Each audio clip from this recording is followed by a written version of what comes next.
আসসালামু আলাইকুম সবাইকে। এইচএসসি পরীক্ষা কিন্তু প্রায় কাছাকাছি চলে আসতেছে এবং তোমরা অনেক বেশি প্যানিক করতেছো যে এক্সামে কি হবে কি না হবে। সো বেশি প্যানিক করার কিছু নাই, তোমার যে স্বাভাবিক প্রিপারেশনটা সেটা চালু রাখো। অনেকে তোমরা যে সমস্যাগুলো সেটা লাস্ট এই কয়দিন প্রিপারেশন নিচ্ছ বাংলা পরীক্ষার আগে 22 তারিখের আগে। সো বেশি টেনশন করার কারণে যেরকম প্রিপারেশন আছে সেরকম প্রিপারেশনই নাও। আজকে আমরা একটা ইম্পর্টেন্ট ক্লাস নিয়ে আসছি, এটা বায়োলজি ফার্স্ট পেপারের মোস্ট ইম্পর্টেন্ট 220টা লাইন, এবং এই লাইনগুলো তুমি যদি আসলে করো এবং এই লাইনগুলো বারবার প্র্যাকটিস করো, ম্যাক্সিমাম তুমি কমন পাবা। সেটা বহুপদী সমাপ্তি সূচক হোক বা অভিন্ন তথ্যভিত্তিক হোক, উদ্দীপক রিলেটেড হোক বা জ্ঞানমূলক টাইপের কিছু হোক। সো এইটাই ম্যাক্সিমাম কমন পাবা। এবং এই যে আমি ক্লাসের লাইনগুলো সাজাইছি, দেখা যায় কি যে আমাদের যেই টেস্ট পেপারগুলো থাকে সেখানে আসলে 21 সাল পর্যন্ত প্রশ্ন থাকে। তো এইখানে আমি যে সাজাইছি এখানে প্রায় 15 সাল পর্যন্ত প্রশ্ন নিছি, অর্থাৎ 10 বছরের প্রশ্ন নিছি, যেন কিছুই বাদ না থাকে। এক্ষেত্রে আমি 2-3 বছরের আগের প্রশ্ন ব্যাংক কালেক্ট করে ওইখান থেকে এমসিকিউ নিয়ে কোনগুলো ইম্পর্টেন্ট সেগুলোই আনছি। এবং সবচেয়ে বড় সুবিধা যেটা পাবা আজকে ক্লাস করার পরে সেটা অনেক এমসিকিউ আমাদের থাকে, তাই না? বোর্ডের অনেক এমসিকিউ আমরা সলভ করি এবং এমসিকিউ হিসেবে সলভ করতে গেলে রিভিশনের টাইমটা অনেক বেশি লেগে যায়। সো তুমি যদি এভাবে লাইন হিসেবে ফার্স্ট একবার পড়ে ফেলো যে 220টা লাইন আমি একসাথে পড়ে ফেলছি, তার মাঝখানে কিছু ইনফরমেশন আমি আজকের ক্লাসে দিব আর মনে রাখার কিছু টিপস দিব। সো এটা যদি একসাথে পড়ে ফেলো, সুবিধা এমসিকিউ পড়ার টাইমে দেখবা ম্যাক্সিমাম এমসিকিউ, প্রায় 95% এমসিকিউ মনে হবে যে ভাই ক্লাসেই পড়াইতেছে। সো এমসিকিউ ক্লাসও আলাদা আসবে, সেখানেও আমি 10 বছরের প্রশ্ন রাখছি, সেখানে 10 বছরের প্রশ্ন সলভ করাবো। এবং এখানে যেটা আছে এখানেও কিন্তু আমি তোমাদের যেই ইম্পর্টেন্ট লাইন্স হিসেবে সলভ করে দেবো। ওকে, সো এটা একটা অ্যাডভান্টেজ তোমাদের জন্য পাবা। এবং আরেকটা জিনিস বলে রাখি, আজকে তো ক্লাস স্লাইড হিসেবে এটা বানানো হয়েছে, তোমাদের এক্সামের মাঝেও এটা দেওয়া হবে। এক্সামের মাঝে আরও কিছু ক্লাস আসবে, ইম্পর্টেন্ট ক্লাস। এবং আরেকটু বলে রাখি যে আজকে যে বললাম যে আজকে এটা লেকচার স্লাইড হিসেবে সাজানো হয়েছে, আমরা এটাকে ডক ফাইল হিসেবে, অর্থাৎ তুমি যেন প্রিন্ট করতে পারো সেভাবে এটা টাইপ করতে দিয়ে দেওয়া হয়েছে, শূন্যস্থান হিসেবে টাইপ করার চেষ্টা করা হচ্ছে। তো এটা তোমরা ঠিক যখন 20 তারিখ বা 22 তারিখ তোমাদের রসায়ন সেকেন্ড দিয়ে আসবা, তখন এইটা টেলিগ্রাম চ্যানেল যেটা আছে, আমি একটু টেলিগ্রাম চ্যানেল এবং ফেসবুক গ্রুপটা দেখাই দিই, যার যেটা আছে আর কি। সো ওইখানে যুক্ত হয়ে থাকো, ক্লিক করলেই পেয়ে যাবা, যে পিডিএফটা আছে ক্লিক করলেই পেয়ে যাবা। সো ওইখানে গেলে 22 তারিখ রসায়ন সেকেন্ড দিয়ে এসে ক্লিক করবা, প্রাণীবিজ্ঞান উদ্ভিদ বিজ্ঞান দুটো একসাথে দিয়ে দিব, তুমি প্রিন্ট করবা, প্রিন্ট করে বাসায় নিয়ে ওই শূন্যস্থানগুলো বারবার পূরণ করবা। ঠিক আছে? তাহলে একদম দেখো এমসিকিউ বা অন্য কিছু পারফেক্টলি পারবা। এবং এই যে আজকের যে আলোচনাটা হবে 220টা লাইন নিয়ে, বারবার এটাই আসে। ওকে, সো তোমাকে একটু দেখাই দিই। পিডিএফ ওপেন করার পরে এখানে ক্লিক করবা, ক্লিক করার পরে তোমাকে বা এখানে ক্লিক করে তোমাকে টেলিগ্রামে নিয়ে যাবে, যে কোনো জায়গায় তুমি ক্লিক করো তোমাকে নিয়ে যাবে। ঠিক আছে? আচ্ছা, সো এইটা আমাদের ইস্যু। তাহলে আমরা শুরু করি আমাদের আজকের ইম্পর্টেন্ট ক্লাসটা। ওকে, তো দেখাই দিলাম। আর কি কি লাগবে আমাকে জানাও। আমি কেমিস্ট্রি নিয়ে ট্রাই করতেছি, কেমিস্ট্রি যদি বেস্টটা পাওয়া যায়। কেমিস্ট্রি এরকম টেস্ট পেপার কালেকশন আসি। ওকে, আচ্ছা সরি, এবার আসো কোষ এবং কোষের গঠন। দেখো, প্রথম যে টপিকটা আদর্শ উদ্ভিদ কোষের প্রাথমিক যে গঠন আছে, এখানে আমরা কি কি পাবো। এখানে তুমি দেখবা যে প্রথম যে জিনিসটা আসে সেটা যে কারা কারা আদিকোষী জীব। তো এই ক্ষেত্রে 3টা জিনিস মনে রাখবা। প্রশ্ন আসে নিচের কোনটি আদিকোষী জীব নয়, তখন এই 3টা অপশন দিবে, আরেকটা দিয়ে দিবে। তো কি আসতেছে আমরা দেখি যে ব্যাকটেরিয়া, সায়ানোব্যাকটেরিয়া এবং মনেরা, এরা আদিকোষী জীব। এবং আদিকোষী জীবের রাইবোজোম থাকে, শুধুমাত্র কোন অঙ্গাণুটা থাকে? রাইবোজোম থাকে। এবং সেটা কি ধরনের হয়? সেই রাইবোজোমটা 70S ধরনের হয়। ঠিক আছে? রাইবোজোম কেমন হয়? রাইবোজোম হয় 70S ধরনের। আচ্ছা, এবার জিনিসটা আসে কোষ প্রাচীর। কোষ প্রাচীরের মধ্য পর্দায় কি থাকে? মধ্য পর্দায় অধিক পরিমাণ পেকটিক অ্যাসিড থাকে। কি পরিমাণ? বেশি পরিমাণ কি থাকে? পেকটিক অ্যাসিড থাকে। তার পাশে প্রাথমিক প্রাচীর থাকে, এরপরে সেকেন্ডারি প্রাচীর থাকে, কোষ প্রাচীরে দেখতে পাই। এবার আসে কোষ প্রাচীর কিভাবে গঠিত হয়। কোষ প্রাচীর আমরা বলি যে এর ক্ষুদ্রতম গাঠনিক একক কোনটা? ক্ষুদ্রতম গাঠনিক একক এটা মাইসেলি। তো মাইসেলির কিছু সংখ্যা মাঝে মধ্যে চলে আসে, আমি একটু মাইসেলির সংখ্যাটা তোমাদের এখানে লিখে দিব। ঠিক আছে? মাইসেলি যেটা আছে, মাইসেলির সংখ্যাটা কিভাবে তোমরা পড়বা। ওকে, তাহলে আসো এখানে আমরা লিখি ফার্স্টে। ধর আমি সাদা বা এটা নিই। সো প্রথমে কি বিটা ডি গ্লুকোজ নেওয়া হয়। ওকে, বিটা ডি গ্লুকোজ। এই বিটা ডি গ্লুকোজ কি পরিমাণে হয়? অসংখ্য পরিমাণে বিটা ডি গ্লুকোজ থাকে। অসংখ্য পরিমাণ বিটা ডি গ্লুকোজ নিয়ে কি তৈরি হয়? সেলুলোজ গঠিত হয়, তাই না? বিটা ডি গ্লুকোজের পলিমার। তাহলে এই যে সেলুলোজটা তৈরি হলো, এখন এই সেলুলোজ থেকে আমরা তৈরি করব সেলুলোজ চেইন। কি গঠন করব? সেলুলোজ আছে, এখন এটা দিয়ে আমরা চেইন বানাবো। তো এরপরে কি আসবে? এরপরে আমরা 1 থেকে 3000, 1 থেকে 3K। ওকে, 1 থেকে 3K সেলুলোজ নিয়ে কি তৈরি হবে? Cellulose chain. Okay, cellulose chain গঠন হবে। এখন এই যে সেলুলোজ চেইন আছে, এই সেলুলোজ চেইন থেকে আমাদের চলে আসবে মাইসেলি। কি চলে আসবে? মাইসেলি। তাহলে আমরা একটু দেখি কিভাবে মাইসেলি চলে আসবে। আমরা এই যে সেলুলোজ চেইনটা আছে, এই সেলুলোজ চেইন যদি আমরা প্রায় তোমার হচ্ছে 100টার মতো নেই, কয়টা নেই, 100টার মতো নেই, এখানে একটু লিখে দিই, প্রায় যদি 100টার মতো নেই আমরা কি পেয়ে যাবো, আমরা পেয়ে যাবো হচ্ছে মাইসেলি, যেটা হচ্ছে কি কোষ প্রাচীর গঠনের একক। এই সংখ্যাগুলো লিখে দিচ্ছি, যদি হচ্ছে এগুলো আসে নাই বাট আসতে পারে, রিলেটেড হচ্ছে ইনফরমেশন, এই জন্য লিখে দিচ্ছি। এবার হচ্ছে কি 20টা মাইসেলি যদি আমি নিই, 20টা মাইসেলি, তখন কি তৈরি হবে, তখন হবে মাইক্রোফাইব্রিল। কি তৈরি হবে, মাইক্রোফাইব্রিল। মাইক্রো মানে ছোট ফাইবার, ঠিক আছে, মাইক্রোফাইব্রিল। আর যদি হচ্ছে এবার মাইক্রোফাইব্রিল থেকে আমি এবার কি আসবে, মাইক্রো মানে ছোট, বড় হবে কোনটা, বড় হবে হচ্ছে ম্যাক্রো। তাহলে ম্যাক্রোফাইব্রিল হচ্ছে আমি কিভাবে পাবো, ম্যাক্রোফাইব্রিল পাবো হচ্ছে আমি যদি 250টা মাইক্রোফাইব্রিল নেই। ওকে, একটু লিখবা, এটা জন্য লিখে দিচ্ছি, বইয়ে যেভাবে লেখা আছে মনে রাখা একটু কষ্ট হয়, আমি একটু ফ্লো চার্ট আকারে দিয়ে দিলাম। তো আমরা 250টা যদি ম্যাক্রোফাইব্রিল নেই তবে হচ্ছে আমরা কি পাবো, তবে হচ্ছে আমরা 250টা যদি মাইক্রোফাইব্রিল নিই আমরা ম্যাক্রোফাইব্রিল পেয়ে যাব। এবার ম্যাক্রোফাইব্রিল যদি আমরা অনেকগুলো নেই তবেই হচ্ছে আমরা ফাইনালি কি পাবো, তবে হচ্ছে আমরা কোষ প্রাচীরের তন্তু পাবো। তবেই আমরা কোষ প্রাচীরের কি পেয়ে যাবো, কোষ প্রাচীরের তন্তু পেয়ে যাবো। ওকে, সো এই জিনিসটা মাথায় রাখো, আমি একবার রিকল দিয়ে দিই। বিটা ডি গ্লুকোজ যেটা, সেটা যদি আমি অসংখ্য নেই পেয়ে যাবো সেলুলোজ। সেলুলোজ যদি 1 থেকে 3000টা নেই সেলুলোজ চেইন পেয়ে যাবো। সেলুলোজ চেইন যদি হচ্ছে আমি 100টা নেই, 100টা নিলে কত কি পেয়ে যাবো, মাইসেলি পাবো। আচ্ছা, মাইসেলি 20টা নিলে পেয়ে যাবো হচ্ছে মাইক্রোফাইব্রিল। মাইক্রোফাইব্রিল যদি 250টা নেই পেয়ে যাবো ম্যাক্রোফাইব্রিল। ম্যাক্রোফাইব্রিল যদি অসংখ্য নেই তখন পেয়ে যাবো তন্তু। ওকে, সো এই চার্টটা একটু দেখবা, সংখ্যা আসে না বাট আসতে পারে, এই জন্য হচ্ছে আমি তোমাদের লিখে দিলাম। ওকে, লালটা কেমন দেখতেছো জানি না। ওকে, এবার আসা হচ্ছে আমাদের এইখানে যেটা, এইখানে হচ্ছে আরো কিছু কথা ছিল যে প্রোটোপ্লাস্ট যেটা, এখন প্রোটোপ্লাস্টের মাঝখানে জিনিসটা আসে, প্রশ্ন আসে হচ্ছে নিচের কোনটি ঝিল্লিবিহীন অঙ্গাণু নয়, এরকম। সো তুমি জাস্ট মাথায় রাখো ঝিল্লিবিহীন অঙ্গাণু কোনটা, বাদ বাকি যা আছে সব ঝিল্লিযুক্ত। তাহলে ঝিল্লিবিহীন অঙ্গাণু হচ্ছে কোনটা, ribosome, microtubule, microfilament, centriole. Centriole কই পাওয়া যায়, প্রাণী কোষে পাওয়া যায়, এই এমসিকিউটা আসে। এই চারটা মেইনলি অপশনে পাওয়া যায়, যদি অপশন একটু কঠিন করে তখন দেখা যাবে প্রোটিওজোম বলবে, যে প্রোটিওজোমও কি, প্রোটিওজোমও হচ্ছে ঝিল্লিবিহীন অঙ্গাণু। তা আলাদা করে এই চারটা মনে রাখবা, এর বাদে যা আছে সব হচ্ছে কি, সব হচ্ছে ঝিল্লিযুক্ত। আচ্ছা, এবার আসে হচ্ছে আমাদের পরেরটা, সেটা হচ্ছে কোনটা, যে প্লাজমা মেমব্রেন। তোমাদের এইটা আসে হচ্ছে বহুপদী সমাপ্তি সূচকে, যে কি নিচের কোনটি হচ্ছে প্লাজমা মেমব্রেনের বৈশিষ্ট্য, বা তোমাকে এটা দিবে নিচের কোনটি প্লাজমা মেমব্রেনের বৈশিষ্ট্য নয়, ওইভাবে দিতে পারে। ওকে, সো কি কি এটা বৈশিষ্ট্য পড়বা, কোষঝিল্লি হচ্ছে দ্বিস্তরী, ঠিক আছে, আমি এটা দুই আলাদা করে মেনশন করে দিচ্ছি যেন চোখে পড়ে। ওকে, এটা হচ্ছে সূক্ষ্ম, স্থিতিস্থাপক, বৈষম্য ভেদ্য এবং লিপোপ্রোটিন দ্বারা গঠিত, ফসফোলিপিড বাইলেয়ার থাকে। ওকে, এই কয়টা বৈশিষ্ট্য হচ্ছে দেখবা। এরপরে হচ্ছে কোনটা, জীবনের ভৌত ভিত্তি হচ্ছে কোনটা, জীবনের ভৌত ভিত্তি হচ্ছে প্রোটোপ্লাজম। ওকে, তাহলে জীবনের ভৌত ভিত্তি তোমাকে দিবে প্রোটোপ্লাজম, সাইটোপ্লাজম, ডিএনএ, আরএনএ। তাহলে জীবনের ভৌত ভিত্তি কোনটা, প্রোটোপ্লাজম। আচ্ছা, এবার হচ্ছে একটা কোয়েশ্চেন আসে যে ফ্লুইড মোজাইক মডেল প্রদান করছে কে, ফ্লুইড মোজাইক মডেল প্রদান করছে হচ্ছে সিঙ্গার এবং হচ্ছে নিকলসন, সিঙ্গার এবং নিকলসন। ওকে, এরপরে হচ্ছে কোনটা, যে ফ্লুইড মোজাইক মডেল যেটা, ফ্লুইড মোজাইক, তাহলে ফ্লুইডটা কোনটা, এই তরলটা কোনটা, তরলটা হচ্ছে আমাদের এই যে লিপিডটা থাকে সেই লিপিডটা হচ্ছে তরল। আর মোজাইক কোনটা, মোজাইক হচ্ছে প্রোটিনটা, ঠিক আছে, মোজাইক হচ্ছে প্রোটিনটা। আর ফ্লুইড হচ্ছে কোনটা, ফ্লুইড হচ্ছে আমাদের যে লিপিড বাইলেয়ারটা থাকে সেটা। এবং এটা যেহেতু তরল, তরল কীরকম করে, মানে এই জায়গায় যায়, ওই জায়গায় যায়, এই জায়গায় যায়, এরকম যায়, মানে কি ফ্লিপ ফ্লপ মুভমেন্ট। ওকে, তাহলে আমরা এখানে কি ধরনের মুভমেন্ট দেখতে পাই, ফ্লিপ ফ্লপ মুভমেন্ট। আচ্ছা, এবং এই যে লিপিড বাইলেয়ার, এখানে হচ্ছে কি থাকে, এখানে হচ্ছে একটা ফসফেট হেড থাকে, এটা হচ্ছে ধরো ফসফেট হেড। ওকে, এবং এরপর আমাদের কাছে কি থাকে, একটা লেজ থাকে, আমাদের কাছে ফসফেট হেড থাকে এবং লেজ থাকে। এই লেজের মাঝখানে হচ্ছে আমাদের কাছে কি থাকবে, এই লেজের মাঝখানে হচ্ছে আমাদের কাছে গ্লিসারল থাকবে। ওকে, কি থাকবে, গ্লিসারল থাকবে। আচ্ছা, এবার হচ্ছে কোনটা, আমরা যেটাকে বলি গ্লাইকোক্যালিক্স। আর তোমরা জানো গ্লাইকোপ্রোটিন এবং গ্লাইকোলিপিডকে একত্রে বলা হয় গ্লাইকোক্যালিক্স। এবং প্লাজমা মেমব্রেনে মাঝে মধ্যে খাজ সৃষ্টি হয়, এরকম একটা গর্তের মতো সৃষ্টি হয়। এটা কেন হচ্ছে, ওইটা হয় হচ্ছে আমাদের অ্যাক্টিন এবং মায়োসিন, মানে পেশি তন্তু যেগুলো, সে অ্যাক্টিন এবং মায়োসিনের কারণে কি হয়, খাজ সৃষ্টি হয়। ওকে, তাহলে এটা হচ্ছে সেটা বইয়ে মাঝে মধ্যে ডিরেক্টলি লেখা থাকে না, এটা হচ্ছে তোমার কুমিল্লা বোর্ডেও একবার আসছিল, সো এটা তোমাদের এখানে দিয়ে দিচ্ছি। এবার আসা হচ্ছে পরেরটা, যে রাইবোজোম নিয়ে। রাইবোজোম বলো, মাইটোকন্ড্রিয়া বলো, বা প্লাজমা মেমব্রেন বলো, বা তোমার নিউক্লিয়াস বলো, প্রত্যেকের অপর নাম খুব বেশি আস্ক করে। যেরকম প্রোটিন ফ্যাক্টরি বলা হয় কোনটাকে, কার্বোহাইড্রেট ফ্যাক্টরি বলা হয় কোনটাকে, এরকম প্রশ্ন আসে, তো দিয়ে দিচ্ছি এটা।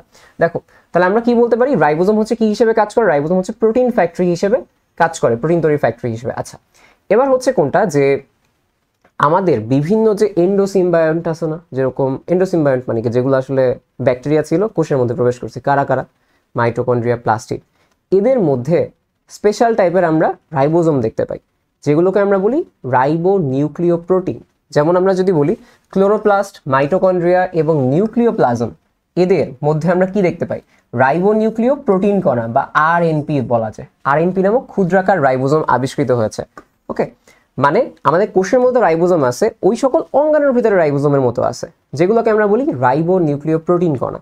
ওকে, এবং সেইগুলোর হচ্ছে রাইবোজোমের টাইপ কিরকম, সেগুলো কিন্তু 70s। প্রকৃত কোষের রাইবোজোম 80s, বাট এই সকল অঙ্গাণুর ভিতরে যেগুলো আছে সেগুলো 70s। আচ্ছা, তাহলে এবার প্রশ্ন আসছে রাইবোজোম নামটা কে প্রস্তাব করছে? Richard B Roberts. Okay, Richard B Roberts Richard B Roberts হচ্ছে রাইবোজোম নামটা প্রস্তাব করেন। এরপর হচ্ছে সব ধরনের কোষে রাইবোজোম পাওয়া যায়, তার মানে এটা হচ্ছে কি? এটা হচ্ছে একটা সর্বজনীন অঙ্গাণু। প্রশ্ন আসে এটা সর্বজনীন অঙ্গাণু কোনটা? সব জায়গায় পাওয়া যায় রাইবোজোম। এবং রাইবোজোমের রাসায়নিক গঠন যে হয়েছে, রাইবোজোম কি নিয়ে গঠিত হয়েছে, তার মাঝখানে 65%ই হচ্ছে আরএনএ। 65% আরএনএ, এটা অনেক আগের প্রশ্ন, ঠিক আছে? 65% আরএনএ। মানবদেহের কোষে বিদ্যমান রাইবোজোম হচ্ছে কোনটা? মানবদেহ প্রকৃত কোষ, তাহলে কোনটা বাবা? 80s। এখন 80s কিভাবে গঠিত হয়েছে? 80s সমান 60s প্লাস হচ্ছে 40s। ওকে, 80s হচ্ছে কোনটা? 60s 40s। আরেকটা আসে খুব ইম্পর্টেন্ট, আমি এখানে একসাথে লিখে দিই, ঠিক আছে? আমাদের যে 80s, এই 80s হচ্ছে কোনটা? 80s হচ্ছে 60 প্লাস 40। ওকে, এবার আসো 70s, যেটা হচ্ছে কি? যেটা হচ্ছে আদি কোষে পাওয়া যায়। আদি কোষে কি পাওয়া যায়? আদি কোষে পাওয়া যায় 70s। 70s কি? এখানে 10 কমছে না, এখানে 10 কমবে। 50s plus 30s। ওকে, 50s প্লাস হচ্ছে 30s, এটা কত হয়ে যাবে? এটা হয়ে যাবে 70s। ওকে, এই দুইটা কিন্তু খুবই, এটাও কিন্তু খুব ইম্পর্টেন্ট, এটা কিন্তু আসে অনেক। লাইনটা লিখে দিলাম। এবার আসা হচ্ছে পরেরটা, যে গলজি বডি বা গলগি বডি এবং এন্ডোপ্লাজমিক রেটিকুলাম। তাহলে গলগি বডি রিলেটেড কি কি আছে? গলগি বডিকে বলা হয় কার্বোহাইড্রেট ফ্যাক্টরি, সবচেয়ে ইম্পর্টেন্ট এটা। ওকে, গলগি বডিকে বলা হয় কার্বোহাইড্রেট ফ্যাক্টরি, এটা অনেক বেশি আসছে। পাশাপাশি আরেকটা যেটা আসছে সেটা হচ্ছে কোনটা? কোষ বিভাজনের সময় কোষ প্লেট তৈরি করে কে? কোষ প্লেট কি? একটা কোষ প্লেট, কোষ প্রাচীর, ওইটা কি দিয়ে তৈরি হয়? সেলুলোজ দিয়ে। সেলুলোজটা কি ভাই? Beta D glucose. ওই গ্লুকোজটা কি? গ্লুকোজটা হচ্ছে কার্বোহাইড্রেট। বুঝতে পারছো? তাহলে এইভাবে লজিক্যালি মনে রাখবা, কোষ প্লেট মানে কোষ প্রাচীর, কোষ প্রাচীর কি দিয়ে গঠিত? সেলুলোজ দিয়ে। সেলুলোজ কি? কার্বোহাইড্রেট। বুঝছো? মনে রাখা লাগবে, মানে একদম কি ইজি। আচ্ছা, এবার আসা হচ্ছে শুক্রাণু গঠনে সাহায্য করে, ঠিক আছে? শুক্রাণু গঠনে সাহায্য করে কে? এটা। কেন? চিন্তা করো, শুক্রাণু কি চলতেছে, ওর শক্তি লাগবে। শক্তি মানে কি? গ্লুকোজ। গ্লুকোজ মানে কি? কার্বোহাইড্রেট। কার্বোহাইড্রেট ফ্যাক্টরি কে? Golgi body. শেষ, মুখস্থ করা লাগেনি। এবার আসা হচ্ছে এটা এন্ডোপ্লাজমিক রেটিকুলামের গায়ে রাইবোজোম লেগে থাকে, এটা এন্ডোপ্লাজমিক রেটিকুলাম। যে ওই যে মনে করো যে নিউক্লিয়াস, এইটা নিউক্লিয়াসের এই যে আমাদের এখানে এরকম আমরা দেখি, এটা তো এটা হচ্ছে সেই এন্ডোপ্লাজমিক রেটিকুলাম, যার গায়ে কি থাকে? যার গায়ে হচ্ছে এরকম রাইবোজোম লেগে থাকে। এই প্রশ্নটাই আসে। লাইসোজোম, লাইসো মানে কি? লাইসো মানে বিদীর্ণ করে ফেলা, ভেঙে ফেলা, মানে কি? সে একটা বম, সে হচ্ছে একটা বোমা।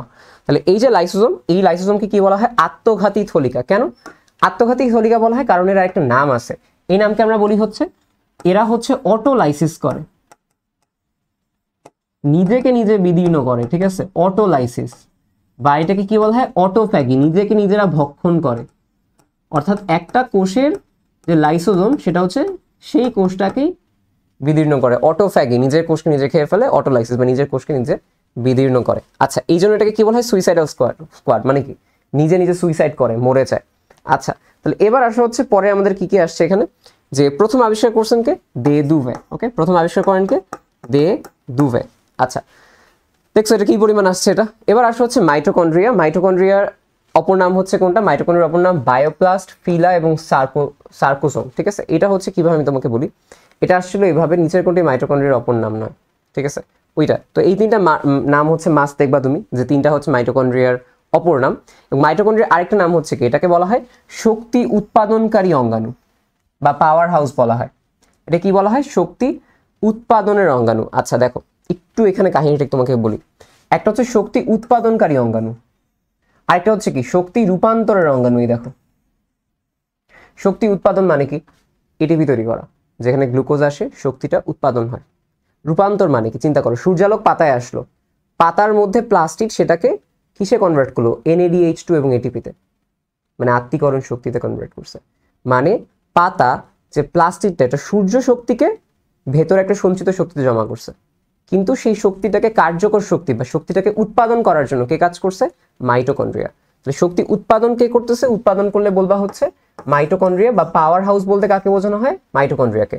যদি তোমাকে বলা হয় শক্তি রূপান্তরের অঙ্গাণু কোনটা? রূপান্তরের অঙ্গাণু হচ্ছে প্লাস্টিড। ওকে, আচ্ছা, এবার দেখো জিনিসটা বলা হচ্ছে যে প্লাস্টিডের আরেকটা নাম আছে, সেটাকে বলা হয় কি? কোষের রান্নাঘর। কেন? আমরা কি জানি? প্লাস্টিডই খাবার তৈরি করে, খাবার তৈরি করে এবং সেই খাবার থেকে শক্তি উৎপাদন করে কে? মাইটোকন্ড্রিয়া, ঠিক আছে? এই দুইটা ভুল করা যাবে না। এবার আসো, ক্লোরোপ্লাস্ট এবং মাইটোকন্ড্রিয়াকে বলা হয় এন্ডোসিমবায়ন্ট, ঠিক আছে? এন্ডোসিমবায়ন্ট মানে হচ্ছে কি, আদি এক কোষ ছিল, তার মধ্যে ঢুকে গেছে, ঢুকে গিয়ে প্রকৃত কোষ হয়ে গেছে, এটাকে বলা হয় এন্ডোসিমবায়ন্ট। ওকে, যেটা আমি প্রথম থেকে বলছিলাম। আচ্ছা, ক্লোরোপ্লাস্টে কি বলা হয়? ক্লোরোপ্লাস্টের যে থাইলাকয়েড, সেই থাইলাকয়েডে থাকে হচ্ছে ক্লোরোফিল, অর্থাৎ এই যে মনে করো থাইলাকয়েডগুলো থাকে এরকম চাকতির মতো, থালার মতো, তাই না? এই যে থাইলাকয়েডগুলো থাকে, এই থাইলাকয়েডের গায়ে হচ্ছে আমাদের কাছে কি থাকে? এরকম ক্লোরোপ্লাস্ট লেগে থাকে, এইগুলোর গায়ে হচ্ছে ক্লোরোপ্লাস্ট লেগে থাকবে। ওকে, আচ্ছা, এবার আসো হচ্ছে আমাদের পরেরটাই, সেটা হচ্ছে কোনটা? যে ক্লোরোপ্লাস্টের আকৃতি, দুইটা আকৃতি আছে ইম্পর্টেন্ট, পাশাপাশি অন্য আকৃতিগুলো দেখতে পারো, বাট এটাই আসে মেইনলি। ইউলোথ্রিক্স, যেটা ইউলোথ্রিক্স হচ্ছে কোনটা? আংটি আকৃতির ক্লোরোপ্লাস্ট ইউলোথ্রিক্সে। আর ক্ল্যামাইডোমোনাস যেটা, এখানে হচ্ছে ক্লোরোপ্লাস্ট কিরকম? পেয়ালা আকৃতির। ক্ল্যামাইডোমোনাস কিরকম? পেয়ালা আকৃতির, দুইটা দেখবা। এবার আসো হচ্ছে সেন্ট্রিওল এবং হচ্ছে সেন্ট্রোজোম। তো সেন্ট্রিওল বা সেন্ট্রোজোম কে আবিষ্কার করেন? Van Benden. তো বেন্ডেন হচ্ছে সেন্ট্রিওল আবিষ্কার করেন। এবং খুবই ইম্পর্টেন্ট, কোষ বিভাজনের সময় ওই যে স্পিন্ডল তন্তু বা মাকুতন্তু আমরা বলি, স্পিন্ডল যন্ত্র, মাকুতন্তু, এটা কে তৈরি করে? এটা তৈরি করে হচ্ছে এই সেন্ট্রিওলটা, ঠিক আছে? ওই যে অ্যাস্টার রশ্মি নিঃসরণ করে বা অ্যাস্টার রশ্মি নির্গত করে, সেখান থেকে হচ্ছে মাকুতন্তু তৈরি হয়, এই জিনিসটা। আচ্ছা, এবার দেখো যে নিউক্লিয়াস বা নিউক্লিওলাস, স্পার্ম বা শুক্রাণুর 90 ভাগই হচ্ছে 90 ভাগই নিউক্লিয়াস, মাথাটার মধ্যে নিউক্লিয়াস থাকে। আচ্ছা, এবং এইটার শক্তি কে দেয় বললো? আমাকে কমেন্টে জানাও। নিউক্লিওপ্লাজমের অপর নাম হচ্ছে কোনটা? ক্যারিওলিম্ফ। এই যে ক্যারিও মানে কিন্তু নাট বোঝানো হয় বা নিউক্লিয়াসকে বোঝানো হয়, তাহলে ক্যারিওলিম্ফ, লিম্ফ মানে কি? লসিকা আমরা বলি। তাহলে নিউক্লিয়াসের লসিকা বা নিউক্লিয়াসের তরল, সেটা হচ্ছে কোনটা? সেটা হচ্ছে নিউক্লিওপ্লাজমটাই। ওকে, যেরকম ক্যারিওকাইনেসিস আমরা পরে দেখবো। এবার আসা হচ্ছে ক্রোমোজোম, যেটা ক্রোমোজোমের পার্টে যাওয়ার আগে আমি নিউক্লিয়াস রিলেটেড আরো কিছু টুকটাক কথাবার্তা বলতে চাই। এখানে নিউক্লিয়াসের একটা অপর নাম আছে, নিউক্লিয়াসকে বলা হয় কোষের প্রাণ কেন্দ্র, ঠিক আছে? নিউক্লিয়াসকে কি বলা হয়? নিউক্লিয়াসকে বলা হয় হচ্ছে কোষের প্রাণ কেন্দ্র বা কোষের মস্তিষ্ক, এটা একটু দেখবা, প্রাণ কেন্দ্র বা বলা হয় হচ্ছে কোষের মস্তিষ্ক, ঠিক আছে? এটা হচ্ছে বলা হয় যে এটা হচ্ছে প্রাণ কেন্দ্র বা কোষের মস্তিষ্ক বলা হয়। এবং নিউক্লিয়াসের একটা উপাদান কি? নিউক্লিয়াসের উপরে এই যে আমাদের কাছে বলা হয় নিউক্লিয়ার রেটিকুলাম, এটা আসলে কি? এটা আসলে হচ্ছে ক্রোমোজোম।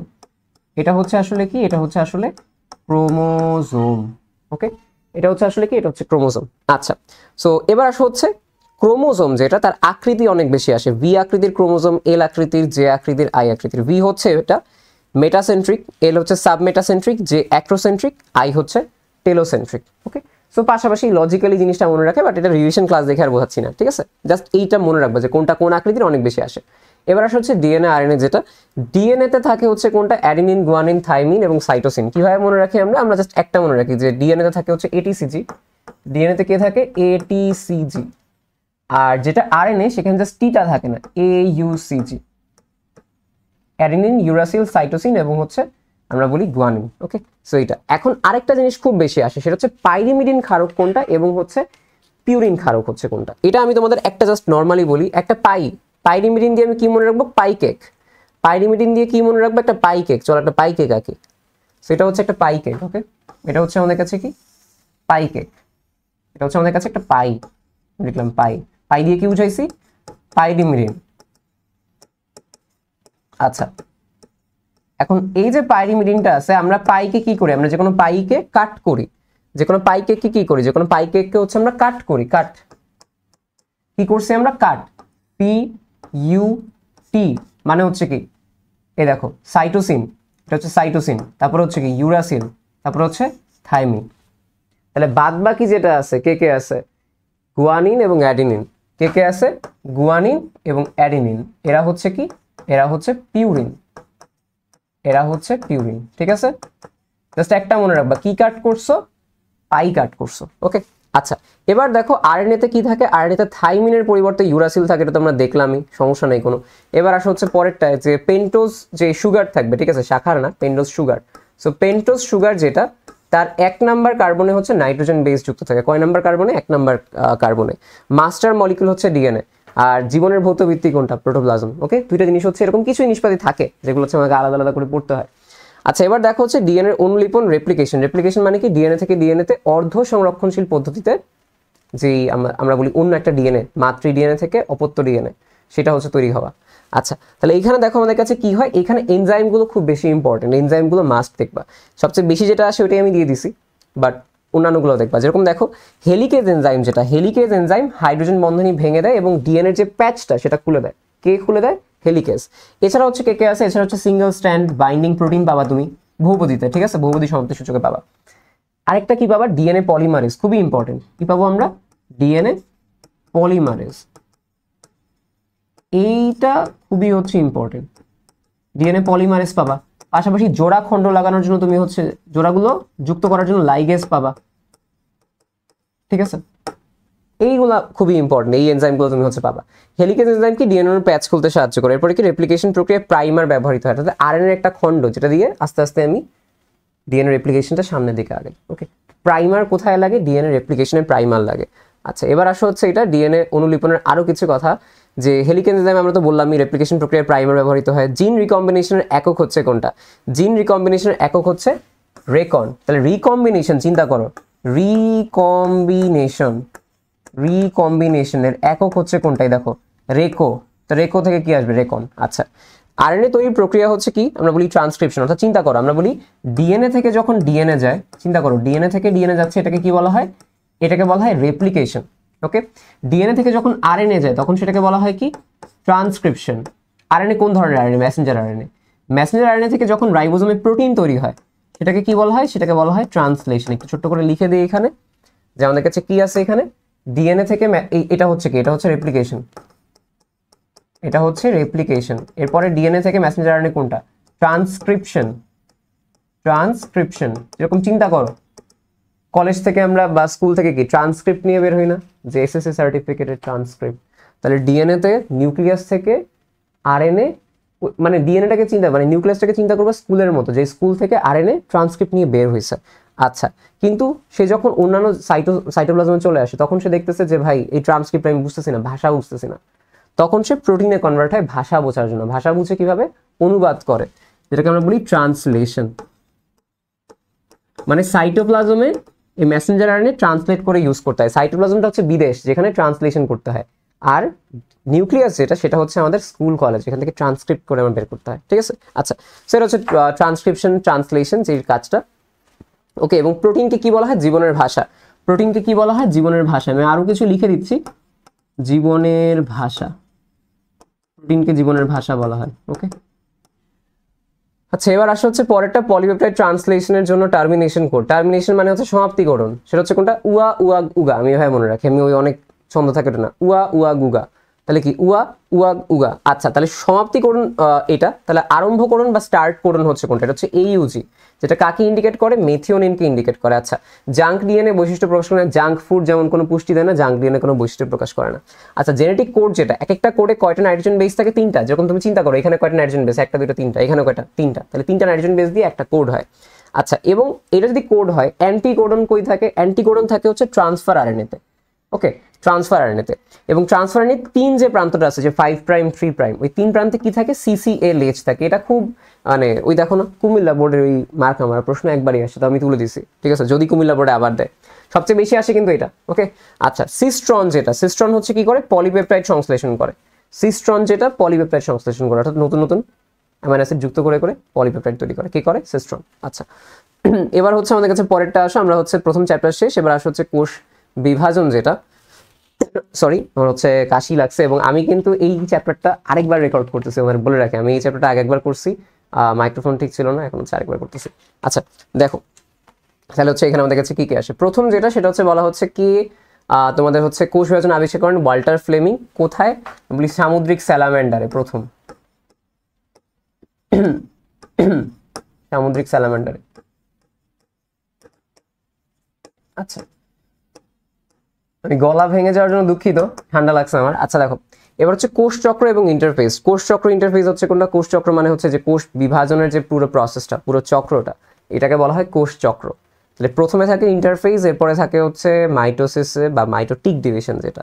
আচ্ছা, তাহলে কোষ চক্রে কি পরিমাণ টাইম লাগে আমাদের কাছে, 90 থেকে 95% টাইম লাগে। এখানে কি কি স্টেপ থাকে, তিনটা। কি কি স্টেপ আমার কাছে সাথে আরেকবার করা, একটা হচ্ছে কি G1 ফেজ, এস ফেজ, আর হচ্ছে কি G2 ফেজ। এই তিনটা ফেজ হচ্ছে আমাদের কাছে থাকে কোষ চক্রে। তাহলে দেখো বিপাকীয় নিউক্লিয়াস যেটা, সেটাকে কখন থাকে, অর্থাৎ নিউক্লিয়াসটা বিপাকে, মানে নিউক্লিয়াসটা কাজ করতেছে, এটা কোন সময়, নিউক্লিয়াসের ভেতরে কাজ হয় কখন, এটা হচ্ছে এই কোষ চক্রের সময় হয়। ওকে, তাহলে আমি বলতে কি, কোষ চক্রের ইন্টারফেস ধাপে বিপাকীয় নিউক্লিয়াস বলা হয় কোষ চক্রের কোন ধাপকে, ইন্টারফেস ধাপকে। আচ্ছা, ডিএনএ নতুন অনুলিপি মানে কি, একটা ডিএনএ থেকে আরেকটা ডিএনএ রেপ্লিকেশন হয়েছে, সিনথেসিস হয়েছে, এটা কোন ধাপে হবে? সিনথেসিস দশা বা এস দশায়। এবং এস দশার টাইম কমন 30 থেকে 50%, G1 30 থেকে 40%, আর এটা হচ্ছে কত? এটা হচ্ছে 10 থেকে 20%। এই যে দেখো, কোষচক্রের G1 দশায় ব্যয়িত সময় মোট সময় 30 থেকে 40, এবং G2 হচ্ছে 10 থেকে 20, আর এস দশায় হচ্ছে 30 থেকে 50। তিনটা সময় মাস্ট, খুবই ইম্পর্টেন্ট। আচ্ছা, মাইটোসিসের পর্যায়সমূহ এবং গুরুত্ব। মাইটোসিস কোষ বিভাজনের নিউক্লিওলাসের বিলুপ্তি কখন ঘটে? একদম প্রথম ধাপে, প্রোফেজ। প্রোফেজই হচ্ছে নিউক্লিওলাসের বিলুপ্তি ঘটে। আচ্ছা, এবার দেখো হচ্ছে পরেরটা, যে প্রোফেজ ধাপে পানি বিয়োজন শুরু হয় আস্তে আস্তে, কি ওই যে ক্রোমোজোমগুলো খাটো হওয়া শুরু করে। এখানে যে সকল ইম্পর্টেন্ট লাইনগুলো লিখছি এগুলোও সিকিউতে লিখে দিও, তাইলেই হবে। এগুলাই তোমার হচ্ছে এমসিকিউ এ, মানে তোমার হচ্ছে আসবে এমসিকিউ এ। আরেকটা হচ্ছে সিকিউ, যেটা ওইখানে শনাক্তকারী পার্ট হিসেবে দিবে, যে একটা ধাপ আছে যেই ধাপে স্পিন্ডল যন্ত্র সৃষ্টি হয়, সেই ধাপের ব্যাখ্যা লেখো। তখন তোমাকে বুঝতে হবে স্পিন্ডল যন্ত্র সৃষ্টি হয় প্রোমেটাফেজে, প্রোমেটাফেজ ব্যাখ্যা করবা। ওকে, মেটাফেজ ধাপে কি কি হয়? নিউক্লিয়ার মেমব্রেনের সম্পূর্ণ বিলুপ্তি ঘটে, সম্পূর্ণ। আচ্ছা, সবচেয়ে ইম্পর্টেন্ট যেটা, সেটা হচ্ছে ক্রোমোজোমের বিষুবীয় অঞ্চলে বিন্যাস হয় বা মেটাকাইনেসিস, অর্থাৎ এই যে স্পিন্ডল যন্ত্রটা থাকে, স্পিন্ডল যন্ত্র থাকে এই যে এই সকল জায়গায়, অর্থাৎ মাঝখানের জায়গাগুলোতে আমাদের কি হয়? মাঝখানের জায়গাগুলোতে ক্রোমোজোমগুলো আসতে থাকে। ওকে, এটাকে বলা হয় বিষুবীয় অঞ্চলে বিন্যাস বা মেটাকাইনেসিস। মাইটোসিসের প্রোফেজ ধাপে নিউক্লিয়াসটা কি হয়? আকারে বড় হয়। এখানে আকারে বড় হয় কোন ধাপে? প্রোফেজ ধাপে। আচ্ছা, এটা হচ্ছে গেল। এটা হচ্ছে মেইনলি খুব বেশি ইম্পর্টেন্ট না, এটা ঢাকা বিশ্ববিদ্যালয়ে আসছে, বাট তার আগে আরো, মানে আমি দেখছিলাম এটা হচ্ছে আরো একটু আগে এইচএসসি ধাপে আসছে। তো তুমি চাইলে এটাকে হচ্ছে বাদ দিতে পারো, ঠিক আছে? নিউক্লিয়াস আকারে বড় হয় অন্য একটা কনসেপ্টে আসে, আরো বেশি তোমরা প্যাচ লাগাইতে পারো, ঠিক আছে? এটা বাদ দাও, দরকার নেই, সমস্যা নেই। মাইটোসিস কোষ বিভাজনের প্রো মেটাফেজ ধাপে হচ্ছে কি হয়? প্রো মেটাফেজ, অর্থাৎ প্রোফেজ প্রো মেটাফেজ। এখানে হচ্ছে স্পিন্ডল যন্ত্র সৃষ্টি হয়, খুব ভালো। ক্রোমোজোমীয় নৃত্য দেখা যায়, খুবই ইম্পর্টেন্ট এটা, যে ক্রোমোজোমীয় নৃত্য কোথায় দেখা যায়? এটা সবচেয়ে বেশি, মানে এটা দেখা যায় হচ্ছে কোথায়? দেখা যাচ্ছে প্রো মেটাফেজে। নাচতে নাচতে নাচতে নাচতে মাঝখানে চলে আসে, নাচতে নাচতে নাচতে মাঝখানে আসে, মাঝখানে আসে বলা হয় মেটাকাইনিস। ক্রোমোজোমীয় নৃত্য হচ্ছে এর আগে, প্রো মেটাফেজ। এরপরে কি হবে? এরপরে হচ্ছে এরা ভাগ হয়ে যাবে, যেটাকে আমরা বলি ক্রোমোজোমের দ্বিত্বন। এই দেখো, যে মাইটোসিস অ্যানাফেজ ধাপে হচ্ছে কি হয়? ক্রোমোজোমের দ্বিত্বন ঘটে, অর্থাৎ এটা ভাগ হয়ে যায়। ভাগ হয়ে কি হয়? উপরে একটা ক্রোমোজোম, নিচে একটা ক্রোমোজোম। এবার এরা হচ্ছে কি? গতিপ্রাপ্ত হয়। এরা হচ্ছে কি হয়? গতিপ্রাপ্ত হয় নিজেদের দিকে। তো এটাকে বলা হয় কি? এটাকে বলা হয় ক্রোমোজোমের মেরুমুখী চলন। অ্যানাফেজ মানে গতি পর্যায়। ওকে, ক্রোমোজোমগুলো বিভিন্ন ইংরেজি অক্ষরের মতো দেখায়, VLJI, আমরা পড়াই দিচ্ছি এটা। এবার হচ্ছে ক্রোমোজোমের দ্বিত্বন ঘটে, ওই যে বললাম ডাবল হয়, ক্রোমোজোম বিভাজিত হয়। সেন্ট্রোমিয়ারের পূর্ণ বিভাজন ঘটে, অর্থাৎ এই জায়গায় বিভাজন হয় সেন্ট্রোমিয়ারটা, এই জন্য কি তারা গতিপ্রাপ্ত হয়। তাহলে যদি প্রশ্ন আসে সেন্ট্রোমিয়ার কখন বিভক্ত হয়? অ্যানাফেজে। ক্রোমোজোমের দ্বিত্বন কখন হয়? অ্যানাফেজে। এই প্রশ্নটা প্রতি বছর সবাই হচ্ছে অনেক মানে কনফিউশনে থাকে এবং ভুল করে। আচ্ছা, এবার দেখো ক্রোমোজোমের আকৃতি ভি হলে কি? মাঝখানে আছে, যেটাকে আমরা বলি হচ্ছে মেটাসেন্ট্রিক। এবার হচ্ছে ক্রোমোজোমের আকৃতি জে এর মতো হলে কি হয়? অ্যাক্রোসেন্ট্রিক। বাদ বাকি এগুলো তো লিখে দিছি। মাইটোসিসের গতি পর্যায়, এটা হচ্ছে গতি পর্যায় কোনটা? অ্যানাফেজ ধাপ। মাইটোসিসের টেলোফেজ ধাপ, মানে একদম শেষের ধাপে কি হবে? শেষের ধাপে হচ্ছে স্পিন্ডল যন্ত্র অদৃশ্য হয়ে যাবে, কোষ প্রাচীরের মধ্য পর্দার গঠন শুরু হয়। এটা খুবই ইম্পর্টেন্ট। মধ্য পর্দা মানে মাঝখানের কোষ প্রাচীরের গঠন কখন শুরু হবে? শেষে গিয়ে, শেষের ধাপে। টেইল বা লেজে গিয়ে বা শেষে গিয়ে, সেটা হচ্ছে কোনটা? টেলোফেজ ধাপে। মধ্যপর্দার গঠন হচ্ছে শুরু হয়। মধ্যপর্দায় কোনটা বেশি পরিমাণে থাকে? আবার রিকল করো। এবার আসলে হচ্ছে যে এই তিনটা জিনিস, যে এই তিনটা খুব বেশি আসে। জেনেটিক্যালি নিয়ন্ত্রিত কোষের মৃত্যুকে বলা হয় অ্যাপোপ্টোসিস। পুষ্টির অভাব বা বিষজনিত কারণে কোষের মৃত্যু হচ্ছে নেক্রোসিস। আমি কিভাবে মনে রাখতাম? চিন্তা করো, নেকড়ে, তুমি কোনো একটা বনে গেলা, নেকড়ে তোমাকে খেয়ে ফেললো, এটা কি স্বাভাবিক মৃত্যু নাকি অস্বাভাবিক মৃত্যু? অস্বাভাবিক। তাহলে পুষ্টির অভাব অস্বাভাবিক, বিষজনিত কারণে অস্বাভাবিক, তাহলে এটাই মানে কি? নেকড়ে খেয়ে ফেলছে, নেক্রোসিস। আর বাদ বাকি হচ্ছে অ্যাপোপ্টোসিস। আচ্ছা, টিউমার সারা দেহে ছড়িয়ে পড়াকে বলা হয় মেটাস্টেসিস। মেটা মানে কি? পরবর্তী। মেটা মানে ফেসবুক না, ডেফিনেটলি। স্থির হওয়া বা স্থিতিশীল, স্থির হওয়া একটা জায়গায়। মানে আমি তোমাকে বলি, তোমার টিউমার এখানে আছে, পরবর্তী বিভিন্ন জায়গায় গিয়ে গিয়ে ওইখানে বসে পড়ে বা ওইখানে বসে স্থির হয়ে যায়, মেটাস্টেসিস। ওকে, তাহলে মেটাস্টেসিস মানে হচ্ছে টিউমার সারা দেহে ছড়িয়ে পড়া। আর এই যে টিউমার সৃষ্টি হচ্ছে সেটাকে বলা হয় অনকোজেনেসিস। অনকো দিয়ে মেইনলি টিউমারকে বোঝানো হয়, আসে এটা মাঝে মধ্যে। আচ্ছা, মাইটোসিস কোষ বিভাজন প্রথম প্রত্যক্ষ করেন কে? বোভেরি। আর ওইটা তো আমরা দেখছিলাম কোষ চক্রকে প্রথম দেখেন আর কি। মাইটোসিস অপত্য কোষের ক্রোমোজোম সংখ্যা মাতৃকোষের ক্রোমোজোম সংখ্যার অর্ধেক থাকে, ডেফিনেটলি। মিওসিস যেটা, সেখানে যা থাকবে তার ঠিক অর্ধেক হবে হচ্ছে ক্রোমোজোমে। এবং এটাকে কি বলা হয়? হ্রাসমূলক বিভাজন। এটাকে কি বলা হয়? হ্রাসমূলক বিভাজন। ওকে, এটাকে বলা হচ্ছে হ্রাসমূলক বিভাজন। আর মাইটোসিসকে কি বলা হয়? সমীকরণিক বিভাজন। মাইটোসিসকে কি বলা হয়? সমীকরণিক বিভাজন। আমি একটু লিখে দিই এখানে, এটা হচ্ছে কোনটা? সমীকরণিক বিভাজন। কই গেল এটা? কোষ বিভাজনে আসো, এই যেটা, এটা হচ্ছে সমীকরণিক। ইকুয়েশনাল আসবে, সমীকরণিক বা ইকুয়েশনাল। এগুলো ডিরেক্টলি কম আসে, এগুলো তাও তোমাদের জ্ঞানমূলক বানানো যায় কিছু আসে, তাও এই জন্য লিখে দিলাম, আসতে পারে কারণ ইম্পর্টেন্ট আর কি। আচ্ছা, থ্যালোফাইট, যেটা থ্যালোফাইটে জাইগোটিক ধরনের মিওসিস হয়, এটা যেহেতু কনসেপ্ট ক্লাস না এই জন্য যাচ্ছি না থ্যালোফাইট কি অন্যান্য পার্টে। থ্যালোফাইটে মাথায় রাখো, থ্যালোফাইট হচ্ছে আমাদের কাছে জাইগোটিক ধরনের মিওসিস হয়। 3 ধরনের মিওসিস তোমাদের এখানে আসছে নতুন আর কি। ডিপ্লয়েড জনন মাতৃকোষে, আমরা বলি ডিপ্লয়েড জনন মাতৃকোষে মিওসিস বিভাজন ঘটে। এটা একটু বুঝাই, জনন মাতৃকোষ এটা দেখো আজীবন মাথায় রাখো, আজীবন। মাতৃকোষ মানেই 2n, মাতৃকোষ যেখানে দেখবো এটা 2n। শুধু যদি জনন কোষ দেখো, আমি একটু তোমাদের এখানে কনসেপ্ট ছোট্ট করে একটু বলি, শুধু যদি জনন কোষ দেখো, শুধু জনন কোষ মানে হচ্ছে হ্যাপ্লয়েড, যেমন শুক্রাণু বা ডিম্বাণু। যদি চলে আসে হচ্ছে জনন মাতৃকোষ, মাতৃকোষ যেটাই হোক ওটা আজীবন 2n হবে আমাদের বইয়ে। তাহলে চিন্তা করো, জনন মাতৃকোষ হ্যাপ্লয়েড হয়ে কি হবে, n/2 n/2 এক্সিস্ট করবে? হবে না। জনন মাতৃকোষ হইতে পারে, জনন মাতৃকোষ হয়ে জনন কোষে হবে, এবারও হবে জনন কোষ n আর m। তাহলে চিন্তা করো, জনন মাতৃকোষের এই যে জনন মাতৃকোষীয় মিওসিস হইতে পারে, হ্রাস পাইতে পারে। জনন কোষ যেটা ও কেমনে হবে, ও তো n থেকে কি হবে, n/2 হবে, হবে না। আচ্ছা, হ্যাপ্লয়েড জীবে জাইগোটে হচ্ছে আমরা কি বলি, জাইগোটে হচ্ছে মিওসিস সংঘটিত হয় হ্যাপ্লয়েড জীবে। এবার একটা ইম্পর্টেন্ট, হ্যাপ্লয়েড জীবের জাইগোটে মিওসিস হয়, এটা একটু আমাকে বলো, হ্যাপ্লয়েড জীব কেমন হয়, n, এটা কি মিওসিস হবে, n/2 হবে? হবে না। তাহলে কি হবে ফার্স্টে, তারা এই দুইটা n মিলিত হয়ে কি তৈরি করবে, জাইগোট তৈরি করবে। ওকে, এবার এই জাইগোটটা কিন্তু মিওসিস করতে হবে, কেন? কারণ জাইগোট এখন 2n ছিল, বুঝতে পারছো? এটা হচ্ছে প্রথম কথা। এবার আসা হচ্ছে পরেরটা, যে মিওসিসের প্রোফেজ 1 এর 5টা ধাপের ক্রমপর্যায়, এটা সবচেয়ে বেশি ইম্পর্টেন্ট।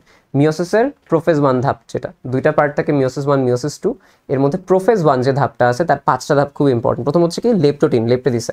আচ্ছা, লেপ্টোটিন, এরপরে হচ্ছে কোনটা, জাইগোটিন, প্যাকাইটিন, ডিপ্লোটিন এবং হচ্ছে ডায়াকাইনেসিস। একটু তোমাদের ছোট করে বলি যে এই যে লেপ্টোটিনটা আছে, এই লেপ্টোটিন, লেপ্টোটিনে হচ্ছে আমরা ফুলের তোড়া দেখতে পাই, মানে ক্রোমোজোমের ফুলের তোড়া বা বুকে, ঠিক আছে, বুকেট বলা হয় উচ্চারণে দেখবো, বাট বুকে উচ্চারণ করা হয়, ঠিক আছে, BOUQUET। আচ্ছা, সো এটা হচ্ছে ফুলের তোড়ার মতো দেখা যায়, কোথায় দেখা যায়, লেপ্টোটিনে। এবার আসছে জাইগোটিন, জাইগোট মানে কি, জাইগোট মানে দুইটা জিনিস যুক্ত হওয়া, জাইগোট মানে দুটো জিনিস যুক্ত হওয়া। তাহলে আমরা জাইগোটিন উপপর্যায়ে কি কি দেখতে পাবো, বাইভ্যালেন্ট মানে কি, দুইজনের যোজনী তৈরি হয়, ভ্যালেন্ট মানে হচ্ছে যোজনী।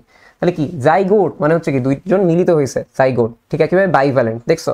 এবং দেখো মিলিত হওয়ার সময় মানে কি, সিন্যাপসিস, সিন্যাপসিস মানে কি, কানেকশন হওয়া, এই যে বলি না নিউরনের সাথে নিউরনের সিন্যাপস মানে একটা সংযোগ স্থল, দেখছো নামের সাথে কিভাবে মিল আছে। জাইগোটিন, জাইগোট মানে কি যুক্ত হয়েছে, যুক্ত হইলে কি, যুক্ত হওয়া বা সংযুক্ত হওয়া মানে সিন্যাপস, সিন্যাপসিস। এবং দুইজন আছে এখানে, বাইভ্যালেন্ট, তাই না, বাইভ্যালেন্ট দেখা যায়, খুবই ভালো।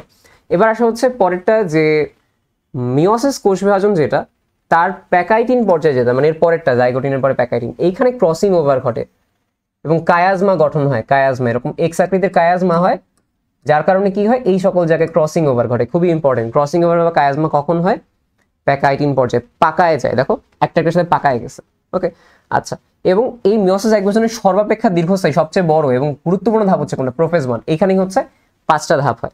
ওকে, এবার মিওসিস প্রোফেজ 1 এর যে উপদেশের প্রান্তীয়করণ, প্রান্তীয়করণ বা আমরা বলি লুপিং, প্রান্তীয়করণ বা এখানে কি কি দেখা যাবে, লুপিং দেখা যাবে, প্রান্তীয়করণ এবং লুপিং। এখানে আমরা কি দেখবো, ডিপ্লোটিনে দেখবো, ঠিক আছে, ডিপ্লোটিন, ডিপ্লোটিনে কি দেখবো, প্রান্তীয়করণ বা লুপিং। আচ্ছা, এবং ডায়াকাইনেসিস যেটা আছে, ডায়াকাইনেসিস উপযোগে নিউক্লিয়ার মেমব্রেনের অবলুপ্তি ঘটে, একদম শেষে গিয়ে কি হবে, নিউক্লিয়ার মেমব্রেনের অবলুপ্তি হবে। সেন্ট্রোমিয়ার বিভাজিত হয় কখন, মেটাফেজ 2 ধাপে, অর্থাৎ এই যে মেটাফেজ 1 এখানে কোনো বিভক্তি বা কিছু হয় না, কিচ্ছু হয় না, এখানে সব গিয়ে হবে প্রোফেজ 2 এ ভাগটাক যা হবে এটা। এবার আসা হচ্ছে বিজ্ঞানী থমাস হান্ট মর্গান সর্বপ্রথম ক্রসিং ওভার সম্পর্কে ধারণা দেন ভুট্টা উদ্ভিদে। ওকে, আচ্ছা, সো বিজ্ঞানীর নাম দেখবা তুমি। ইন্টারকাইনেসিস যে প্রক্রিয়া, এটা হচ্ছে কোনটা, মিওসিস 1 এবং মিওসিস 2 এর মাঝখানে, আমরা কি বলি, মিওসিস 1 এবং মিওসিস 2 এর মাঝখানে যে ধাপটা, এটাকে বলা হয় হচ্ছে ইন্টারকাইনেসিস। এবং এখানে কি ডিএনএ অনুলিপন হয় না, আরএনএ প্রোটিন সংশ্লেষণ হয় এখানে, ঠিক আছে, কোনো ডিএনএ অনুলিপন হয় না, শুধুমাত্র আরএনএ এবং প্রোটিন, যেটা তোমার এই মিওসিস 2 তে লাগবে, প্রোটিন লাগবে না কাজের জন্য এটা। এবার আসা হচ্ছে যে ব্যাপ্তিকাল হচ্ছে কত, ব্যাপ্তিকাল মিওসিস 1 ও মিওসিস 2 এর মধ্যবর্তী সময়, ঠিক আছে, মিওসিস 1 মিওসিস 2 এর মধ্যবর্তী সময়, আমরা এটা অলরেডি দেখছি। এবার আসা হচ্ছে আমরা পরে কি পাবো, অণুজীব চ্যাপ্টারটা চলে আসে। এটা হচ্ছে কোনটা, আমেরিকান বিজ্ঞানী স্ট্যানলি টিএমভি কে তামাক পাতা থেকে কেলাসন প্রক্রিয়া পৃথক করেন। আচ্ছা, ঠিক আছে, এটা হচ্ছে গেল ভাইরোলজির জনক। এবার আসা হচ্ছে ভাইরাস হলো বাধ্যতামূলক পরজীবী এবং ভাইরাসের বৈশিষ্ট্য আসে অনেক বেশি, একবার পারলে রিডিং মারবা, এটা রিডিং মারবা, যে ভাইরাস বাধ্যতামূলক পরজীবী, জীবদেহের বাইরে নিষ্ক্রিয়, ঠিক আছে, জীবদেহের বাইরে তার কোনো ধরনের কাজ থাকে না দেহে, যখন জীবদেহের ভেতরে যায় তখন সে মাল্টিপ্লাই করতে পারে, সংখ্যা বৃদ্ধি করতে পারে। এই বৈশিষ্ট্যগুলো একবার দেখে ফেলবা। ওকে, আচ্ছা এবার দেখো খুবই ইম্পর্টেন্ট যে কিছু কিছু ডিএনএ যেটা একসূত্রক আসে, অনেক বেশি আসে, কিছু ডিএনএ একসূত্রক এবং কিছু আরএনএ হচ্ছে দ্বিসূত্রক।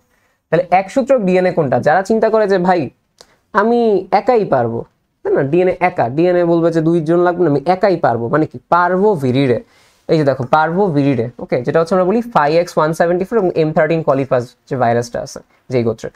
আর আরএনএ দ্বিসূত্রক আমরা কি বলবো?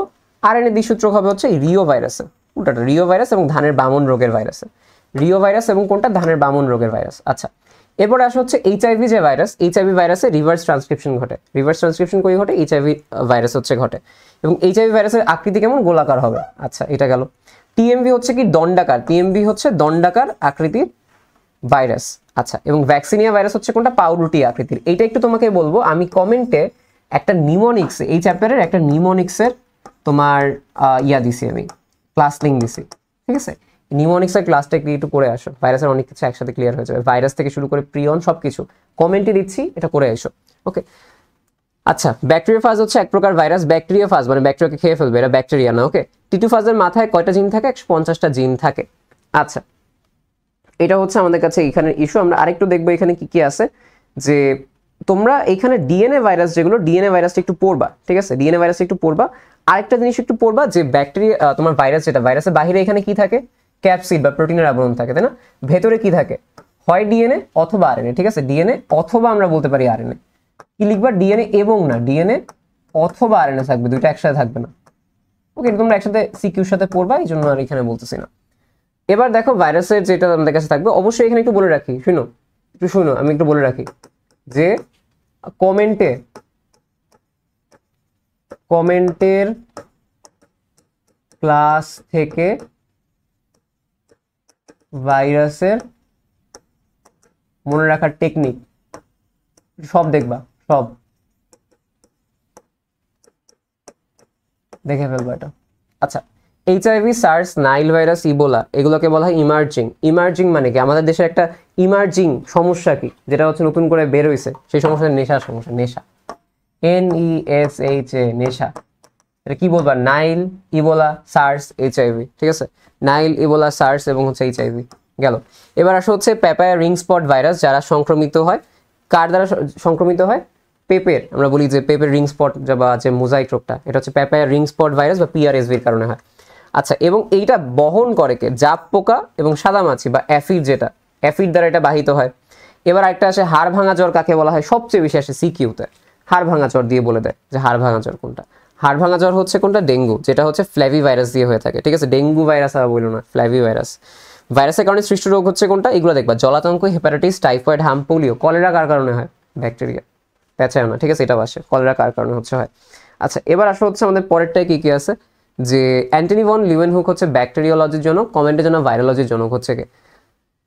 এবার হচ্ছে ব্যাকটেরিয়ার বৈশিষ্ট্য যেটা ভিব্রিও কলেরাই। ভিব্রিও মানে হচ্ছে কমা আকৃতির, ভিব্রিও মানে কি? কমা আকৃতির। আচ্ছা ডিপ্লোকক্কাস, এই কক্কাস মানে কি? গোলাকৃতির, ঠিক আছে? শেষ গেল।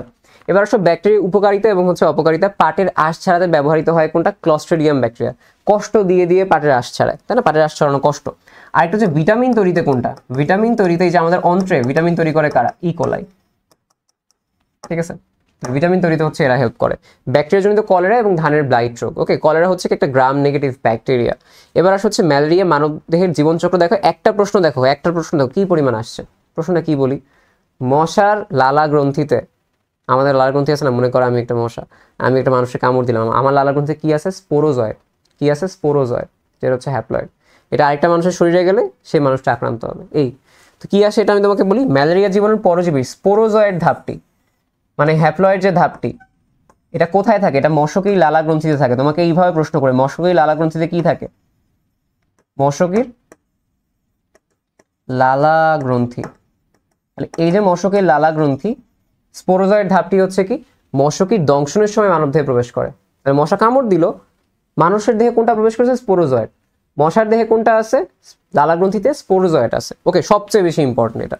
এবার আসা হচ্ছে পরেরটা ক্রিপ্টোজয়েড। ক্রিপ্টোজয়েড হচ্ছে কোথায়? যকৃত কোষ থেকে খাদ্য সংগ্রহ করে। ক্রিপ্টো মানে কি? লুকায় আছে। তো যখন স্পোরোজয়েডটা যায়, ও এরকম রক্ত থেকে বাহিত হয়ে আমার কি এই যে লিভারে চলে আসে, যকৃতে চলে আসে। এখন এই লিভারে আসার পরে সে কি করবে? সে কি বলবে হ্যালো হ্যালো আমি আসছি আমাকে মেরে ফেলো, এটা বলবে না, সে লুকায় থাকবে। ক্রিপ্টো কারেন্সি বলি না, লুকায়িত কারেন্সি। তাহলে হচ্ছে ক্রিপ্টো, লুকায় থাকে, লুকায় লুকায় যকৃতের খাবার খেয়ে ফেলে। তোমার সব খাবার কই যায়, গ্লাইকোজেন কই যায়, যকৃতে, তাহলে ওইখানে গিয়ে লুকায় থাকে। ঠিক আছে, এটা একদম ইজি। ক্রিপ্টো যকৃত কোষ থেকে খাদ্য সংগ্রহ করে। ম্যালেরিয়া জীবাণুর জীবনচক্রে অ্যামিবয়েড ট্রফোজয়েড, খুবই ইম্পর্টেন্ট, অ্যামিবয়েড ট্রফোজয়েড পর্যায়ে সাফনার্স দানা দেখা যায়, যার মাধ্যমে কি শনাক্ত করা হয়, যার মাধ্যমে ম্যালেরিয়া শনাক্ত করা হয়। তাহলে ম্যালেরিয়া শনাক্ত করা হয় সাফনার্স দানা দ্বারা, যেটা কোন পর্যায়ে পাওয়া যায়, অ্যামিবয়েড ট্রফোজয়েড। হিমোজয়েন নামক বর্জ্য কখন তৈরি হয়, হিমোজয়েন নামক বর্জ্য তৈরি হয় সাইজন দশায়। ওকে, সাইজ অনেক বেশি করলে মানুষ কি, সাইজ করলে রক্ত বের হয়ে যায়। রক্ত মানে কি, রক্ত বা মুখ থেকে কি অনেক হচ্ছে বর্জ্য অনেক সময় বমি করে দেয়, মাইট দেওয়ার কারণে, তাই না, সাইজ করার কারণে। তাহলে মনে রাখবা সাইজ করতেছে, সে হচ্ছে কি বর্জ্য ক্রিয়েট করছে, বর্জ্যটা কি হিমোজয়েন। আচ্ছা, এবার দেখো ম্যালেরিয়া জ্বর সৃষ্টির পর্যায়ে আমরা বলি পরজীবী মেরোজয়েড দশা দেখা যায়। তাহলে ম্যালেরিয়ার জ্বর সৃষ্টির পর্যায়ে হচ্ছে কোনটা, মেরোজয়েড দশা যখন থাকে। এবং এখানে কিসের কারণে আমরা বলি হচ্ছে আমাদের কাছে পাইরোজেন সৃষ্টি হয়। ঠিক আছে, পাইরোজেন, এই পাইরোজেনের কারণে হচ্ছে জ্বর আসে, পাইরোজেনের কারণে হচ্ছে জ্বর আসে। ঠিক আছে, কিসের কারণে জ্বর আসে, পাইরোজেনের কারণে জ্বর আসে। এটা কোন দশায় দেখা যায়, মেরোজয়েড। আচ্ছা, মশকির ক্রপের মধ্যে ম্যালেরিয়া জীবাণুর এক্সফ্ল্যাজেলেশন ঘটে, প্রসেসের সাথে যাবে, ক্রপের মধ্যে এক্সফ্ল্যাজেলেশন ঘটে। আচ্ছা, এবার আসো ম্যালেরিয়ার জীবাণুতে পোস্ট জাইগোটিক ধরনের মিওসিস হয়। কেন চিন্তা করো, ম্যালেরিয়া জীবাণু হ্যাপ্লয়েড থাকে, হ্যাপ্লয়েড কি মিওসিস হবে, হবে না। তাহলে হ্যাপ্লয়েড দুইটা জাইগোট হইলো, জাইগোট থেকে আবার ওই যে মিওসিস হইলো, এই যে মিওসিসটা। তাহলে পোস্ট জাইগোটিক মানে কি, জাইগোটের পরে মিওসিস হয়েছে। আচ্ছা, ম্যালেরিয়া জীবাণুর চলমান জাইগোটকে আমরা কি বলি, চলমান জাইগোটকে উওকিনেট বলা হয়। দেখো কিভাবে মনে রাখবা, কিনেট মানে কি, কাইনেটিক্স, কাইনেটিক মানে কি গতি, তাহলে উওকিনেট। ঠিক আছে, মানে এখানে বুঝবা গতি হয়েছে, তাহলে গতি হয়েছে কখন, এই যে চলমান, কাইনেটিক। ওকে, ইজি একটু। এবার আসা হচ্ছে প্লাজমোডিয়াম ভিভ্যাক্সের সুপ্তাবস্থা 18 থেকে 40 দিন শেষ। এবার আসা হচ্ছে পরেরটা নগ্নবীজি এবং হচ্ছে আবৃতবীজি উদ্ভিদে। আমাদের কাছে কি আছে, নগ্নবীজি উদ্ভিদের সকলেই হচ্ছে অসম রেণুপ্রশ, অর্থাৎ হেটেরোস্পোর, হেটেরোস্পোরাস আমরা বলি, যেখানে মাইক্রোস্পোর মেগাস্পোর থাকে, শেষ, পুংস্পোর স্ত্রীস্পোর। আচ্ছা, এবং এখানে হচ্ছে গর্ভাশয় গর্ভদণ্ড গর্ভমুণ্ড নেই, এখানে ডিম্বকটা থাকে নগ্ন অবস্থায়। ওকে, এবং এখানে কি হয়, এখানে হচ্ছে ফল সৃষ্টি হয় না, সবচেয়ে বেশি ইম্পর্টেন্ট। এবং আর্কিগোনিয়াম সৃষ্টি হয়, যেটা হচ্ছে একটা আদি বৈশিষ্ট্য, যেটা হচ্ছে কোনটা, এটা একটা আদি বৈশিষ্ট্য। ওকে, এই বৈশিষ্ট্যগুলো সবচেয়ে বেশি আসে, লিখে দিলাম। এবার আসছে হচ্ছে নগ্নবীজি বা জিমনোস্পার্ম, যেটা জিমনোস্পার্ম উদ্ভিদে নিষেকের পূর্বেই শস্য উৎপন্ন হয়। এবং এই শস্য কেমন হয়, শস্য হচ্ছে হ্যাপ্লয়েড হয়, শস্য হচ্ছে কি, শস্য হ্যাপ্লয়েড। আশা করি এইগুলো যেগুলো পড়তেছে এখান থেকে ম্যাক্সিমাম পাবা। ওকে, এফেড্রা নামক নগ্নবীজি উদ্ভিদে কি দেখা যায়, উস্কিন কি আবার উদ্ভিদে। আচ্ছা, উদ্ভিদে কি দেখা যায়, দিনিশেক দেখা যায়, সবচেয়ে বেশি ইম্পর্টেন্ট। এবং এটা থেকে শ্বাসকষ্টের ওষুধ এফেড্রিন পাওয়া যায় এফেড্রা থেকে। আচ্ছা, সাইকাসের উদ্ভিদে বিস্তারিত আলোচনা। সাইকাসকে পামফার্ন উদ্ভিদ বলা হয়, পামফার্ন উদ্ভিদ বলা হয়, জীবন্ত জীবাশ্ম বলা হয় এটাকে। সাইকাসের উদ্ভিদে বাদামি বর্ণের রুমস স্বল্পপত্র এবং হচ্ছে সবুজ বর্ণের যৌগিক পর্ণপত্র পাওয়া যায়। মানে হচ্ছে কি, এখানে দুই ধরনের পত্র পাওয়া যায়, দুই ধরনের পাতা পাওয়া যায়, এবং এই পাতাগুলো কি ধরনের, যৌগিক পত্র। ওকে, আচ্ছা, সাইকাস উদ্ভিদের শস্য হচ্ছে কিরকম, হ্যাপ্লয়েড, যেটা কিছুক্ষণ আগে আমরা দেখলাম। সাইকাসের কোরালয়েড মূল পাওয়া যায়, কোরালয়েড মানে কি, কোরালের মতো মূল দেখতে পাওয়া যায়, এটা কি পাওয়া যায়, কোরালয়েড মূল পাওয়া যায়। কি কি থাকে এখানে, মধ্য কর্টেক্স অঞ্চলে নস্ট্রক এবং অ্যানাবিনা থাকে, যার কারণে কোরালয়েড মূল দেখতে পাওয়া যায়। সাইকাস পেকটিনাটা হচ্ছে প্রজাতি মিথজীবিতা প্রদর্শন করে। সাইকাসের শুক্রাণু হচ্ছে লাটিমের মতো উদ্ভিদ জগতের সবচেয়ে বড় এবং বহু ফ্লাজেলাযুক্ত, অনেক ইম্পর্টেন্ট, অনেক বেশি আসে। আচ্ছা, ধান গম ঘাস জাতীয় উদ্ভিদ হচ্ছে কি, বা আমরা যদি বলি রজনীগন্ধা, যেটা রজনীগন্ধা হচ্ছে পুষ্পবিন্যাস হলো স্পাইকলেট ধরনের। ওকে, রজনীগন্ধা বা এইগুলো জায়গায় পুষ্পবিন্যাস কিরকম, স্পাইকলেট ধরনের। ধনিয়া লাল পাতার অমরা বিন্যাস হচ্ছে কোনটা, এখানে কিছু কিছু লাইন বানান ভুল আসছে, আমি একটু ঠিক করে দিচ্ছি। এটা অমরা বিন্যাস কি ধরনের, এপিক্যাল বা শীর্ষদেশীয়। এটা একটু বলি, কমেন্টে যাও, একটা লিঙ্ক দিয়ে দিচ্ছি, যে এখানে তোমাদের এই যে আমাদের কাছে পুষ্পপত্র বিন্যাস মনে রাখা একটা ট্রিক্স দিয়েছে। ট্রিক্স হচ্ছে কোথায়, ট্রিক্স হচ্ছে কমেন্টে। ঠিক আছে, আমি যেটাকে বলি ট্রিক্স, এটা ট্রিক্স হচ্ছে কমেন্টে। ওকে, ট্রিক্স হচ্ছে কমেন্টে দিয়ে দিলাম। ওকে, ট্রিক্স হচ্ছে কমেন্টে দিয়ে দিচ্ছে। আচ্ছা, আবৃতবীজীদের পুষ্পপত্র বিন্যাস অ্যাস্টিভেশন, কৃষ্ণচূড়া ফুলের পুষ্পপত্র বিন্যাস ইমব্রিকেট, ধানের সরমুখ পরাগধানী পাওয়া যায়, জবা ফুলের টুইস্টেড এবং ভালভেট। আচ্ছা, জবা ফুলের যেটা দলে পাওয়া যায় টুইস্টেড, আর জবা ফুলের যে বৃতি সেখানে পাওয়া যায় ভালভেট। ওকে, দুটো আলাদা আছে। সরিষা, কুমড়া, শশা, লাউ এগুলোতে কি ধরনের অমরা বিন্যাস দেখা যায়, বহু প্রান্তীয়। আচ্ছা, মালবেসি গোত্রে যেটা জবা, ঢেঁড়স, তুতুরা, কার্পাসতুলা, মেস্তাপাট, এখানে উদ্ভিদের অমরা বিন্যাস কি ধরনের, একজাল বক্ষীয়, অনেক বেশি আসে এটা। আচ্ছা, আবৃত উদ্ভিদের ফল হচ্ছে কোনটা, ধান হচ্ছে ক্যারিওপসিস ধরনের ফল, এটা অনেক বেশি আসে। সরিষার ফল সিলিকুয়া ধরনের, তাহলে সরিষা হচ্ছে কি, সিলিকুয়া। ওকে, সরিষা হচ্ছে সিলিকুয়া, যেটা নিচ থেকে উপরে ফেটে যায়। এটা কিভাবে মনে রাখবো? নিচ থেকে উপরে কুয়াতে পানি কিভাবে ওঠো? কুয়াতে নিচ থেকে উপরে দিকে পানি তোলো, তাহলে সিলি কুয়াতেও নিচ থেকে উপরে, সিলি সরিষা। ওকে, আচ্ছা। সো টমেটো, কলা, বেগুন, পেয়ারা ইত্যাদি কি ধরনের উদাহরণ? বেরির উদাহরণ। লিগিউম জাতীয় ফলের উদাহরণ হচ্ছে শিম, মটর। এগুলো আলাদা করে পড়বা, ঠিক আছে? জবা ফুলের স্ত্রী কেশরের সংখ্যা হচ্ছে 5টা। পেন্টামেরা জাতীয় উদ্ভিদ সব 5 এবং 5-এর গুণিতক থাকবে, গেল। এবার চলে আসছে কোনটা? ধানে হচ্ছে কি ধরনের পরাগধানী দেখা যায়? সর্বমুখ ধরনের পরাগধানী দেখা যায়, খুবই খুবই ইম্পর্টেন্ট এটা। এবার আসে গমের বৈজ্ঞানিক নাম ট্রাইটিকাম অ্যাস্টিভাম। পাশাপাশি একবীজপত্রী আরেকটা উদ্ভিদ আছে ভুট্টা, এটাও আসে প্রায়। ভুট্টার হচ্ছে কোনটা? ভুট্টা হচ্ছে জি মেইজ। ওকে, ভুট্টা উদ্ভিদের বৈশিষ্ট্য দিয়ে দিও তোমাকে। এবার হচ্ছে পোয়েসি গোত্রের অমরা বিন্যাস হচ্ছে কি মূলীয় বা গ্র্যামিনেসি গোত্র, ঘাস গোত্র বলা হয়। দ্বিবীজপত্রী উদ্ভিদের গোত্র পরিচিতি মালভেসি। কুমড়া হচ্ছে একটা অসম্পূর্ণ ফুল। মালভেসি গোত্রের উদ্ভিদের পরাগধানী কি? এক প্রকোষ্ঠী বৃক্কাকার, খুবই ইম্পর্টেন্ট এই দুটা। এবার হচ্ছে মালভেসি গোত্রের অমরা বিন্যাস, মানে মালভেসিতে কি থাকে? জবা। অলওয়েজ মাথায় রাখো জবার বৈশিষ্ট্য এখানে চলে আসবে। তাহলে জবার কি ধরনের? অমরা বিন্যাস কিরকম? মুখ্য ধরনের। ঢ্যাঁড়স, যেটা ঢ্যাঁড়স হচ্ছে কোনটা? বহুমূত্র রোগ বা ডায়াবেটিসের জন্য ভালো। পাশাপাশি হচ্ছে কোনটা? জবার কলি খেলে দুর্বলতা দূর হয়। আমাশা, অর্শের ওষুধ, নতুন চুল জন্মায় এই জবার কারণে। ওকে, জবার যে বেসিক বৈশিষ্ট্য। টিস্যুতন্ত্র চলে আসো এবার আসো হচ্ছে আমাদের এখানে উদ্ভিদের বর্ধিষ্ণু অঞ্চল, যেমন কাণ্ড, মূলের শীর্ষ, কচি পাতা, পুষ্প, কাণ্ড, মুকুল, ঠিক আছে? এই যে জায়গাগুলো আছে এইগুলো বা কাণ্ডের পরিধিতে ভাজক টিস্যু থাকে, যে জায়গাগুলোতে বৃদ্ধি হবে সেই জায়গায় ভাজক টিস্যু থাকবে। আচ্ছা, এই বৈশিষ্ট্যটা খুবই ইম্পর্টেন্ট। ভাজক টিস্যুর বৈশিষ্ট্য তোমরা হচ্ছে মাস্ট পড়বা। এই কোষগুলো জীবিত থাকে, সাইটোপ্লাজমটা ঘন থাকে, অপেক্ষাকৃত ছোট থাকে, সমব্যাসীয়, বিভাজন ক্ষমতা সম্পন্ন, পাতলা কোষ প্রাচীর বিশিষ্ট। এবং এইখানে কিন্তু কোনো, আমরা বলি যে প্লাস্টিক থাকে না, থাকে হচ্ছে প্রোপ্লাস্টিক। কোনো অঙ্গাণুই পরিণত না, এখানে পুরো কোষটাই পরিণত না, ঠিক আছে? পুরো কোষই পরিণত না। কেন?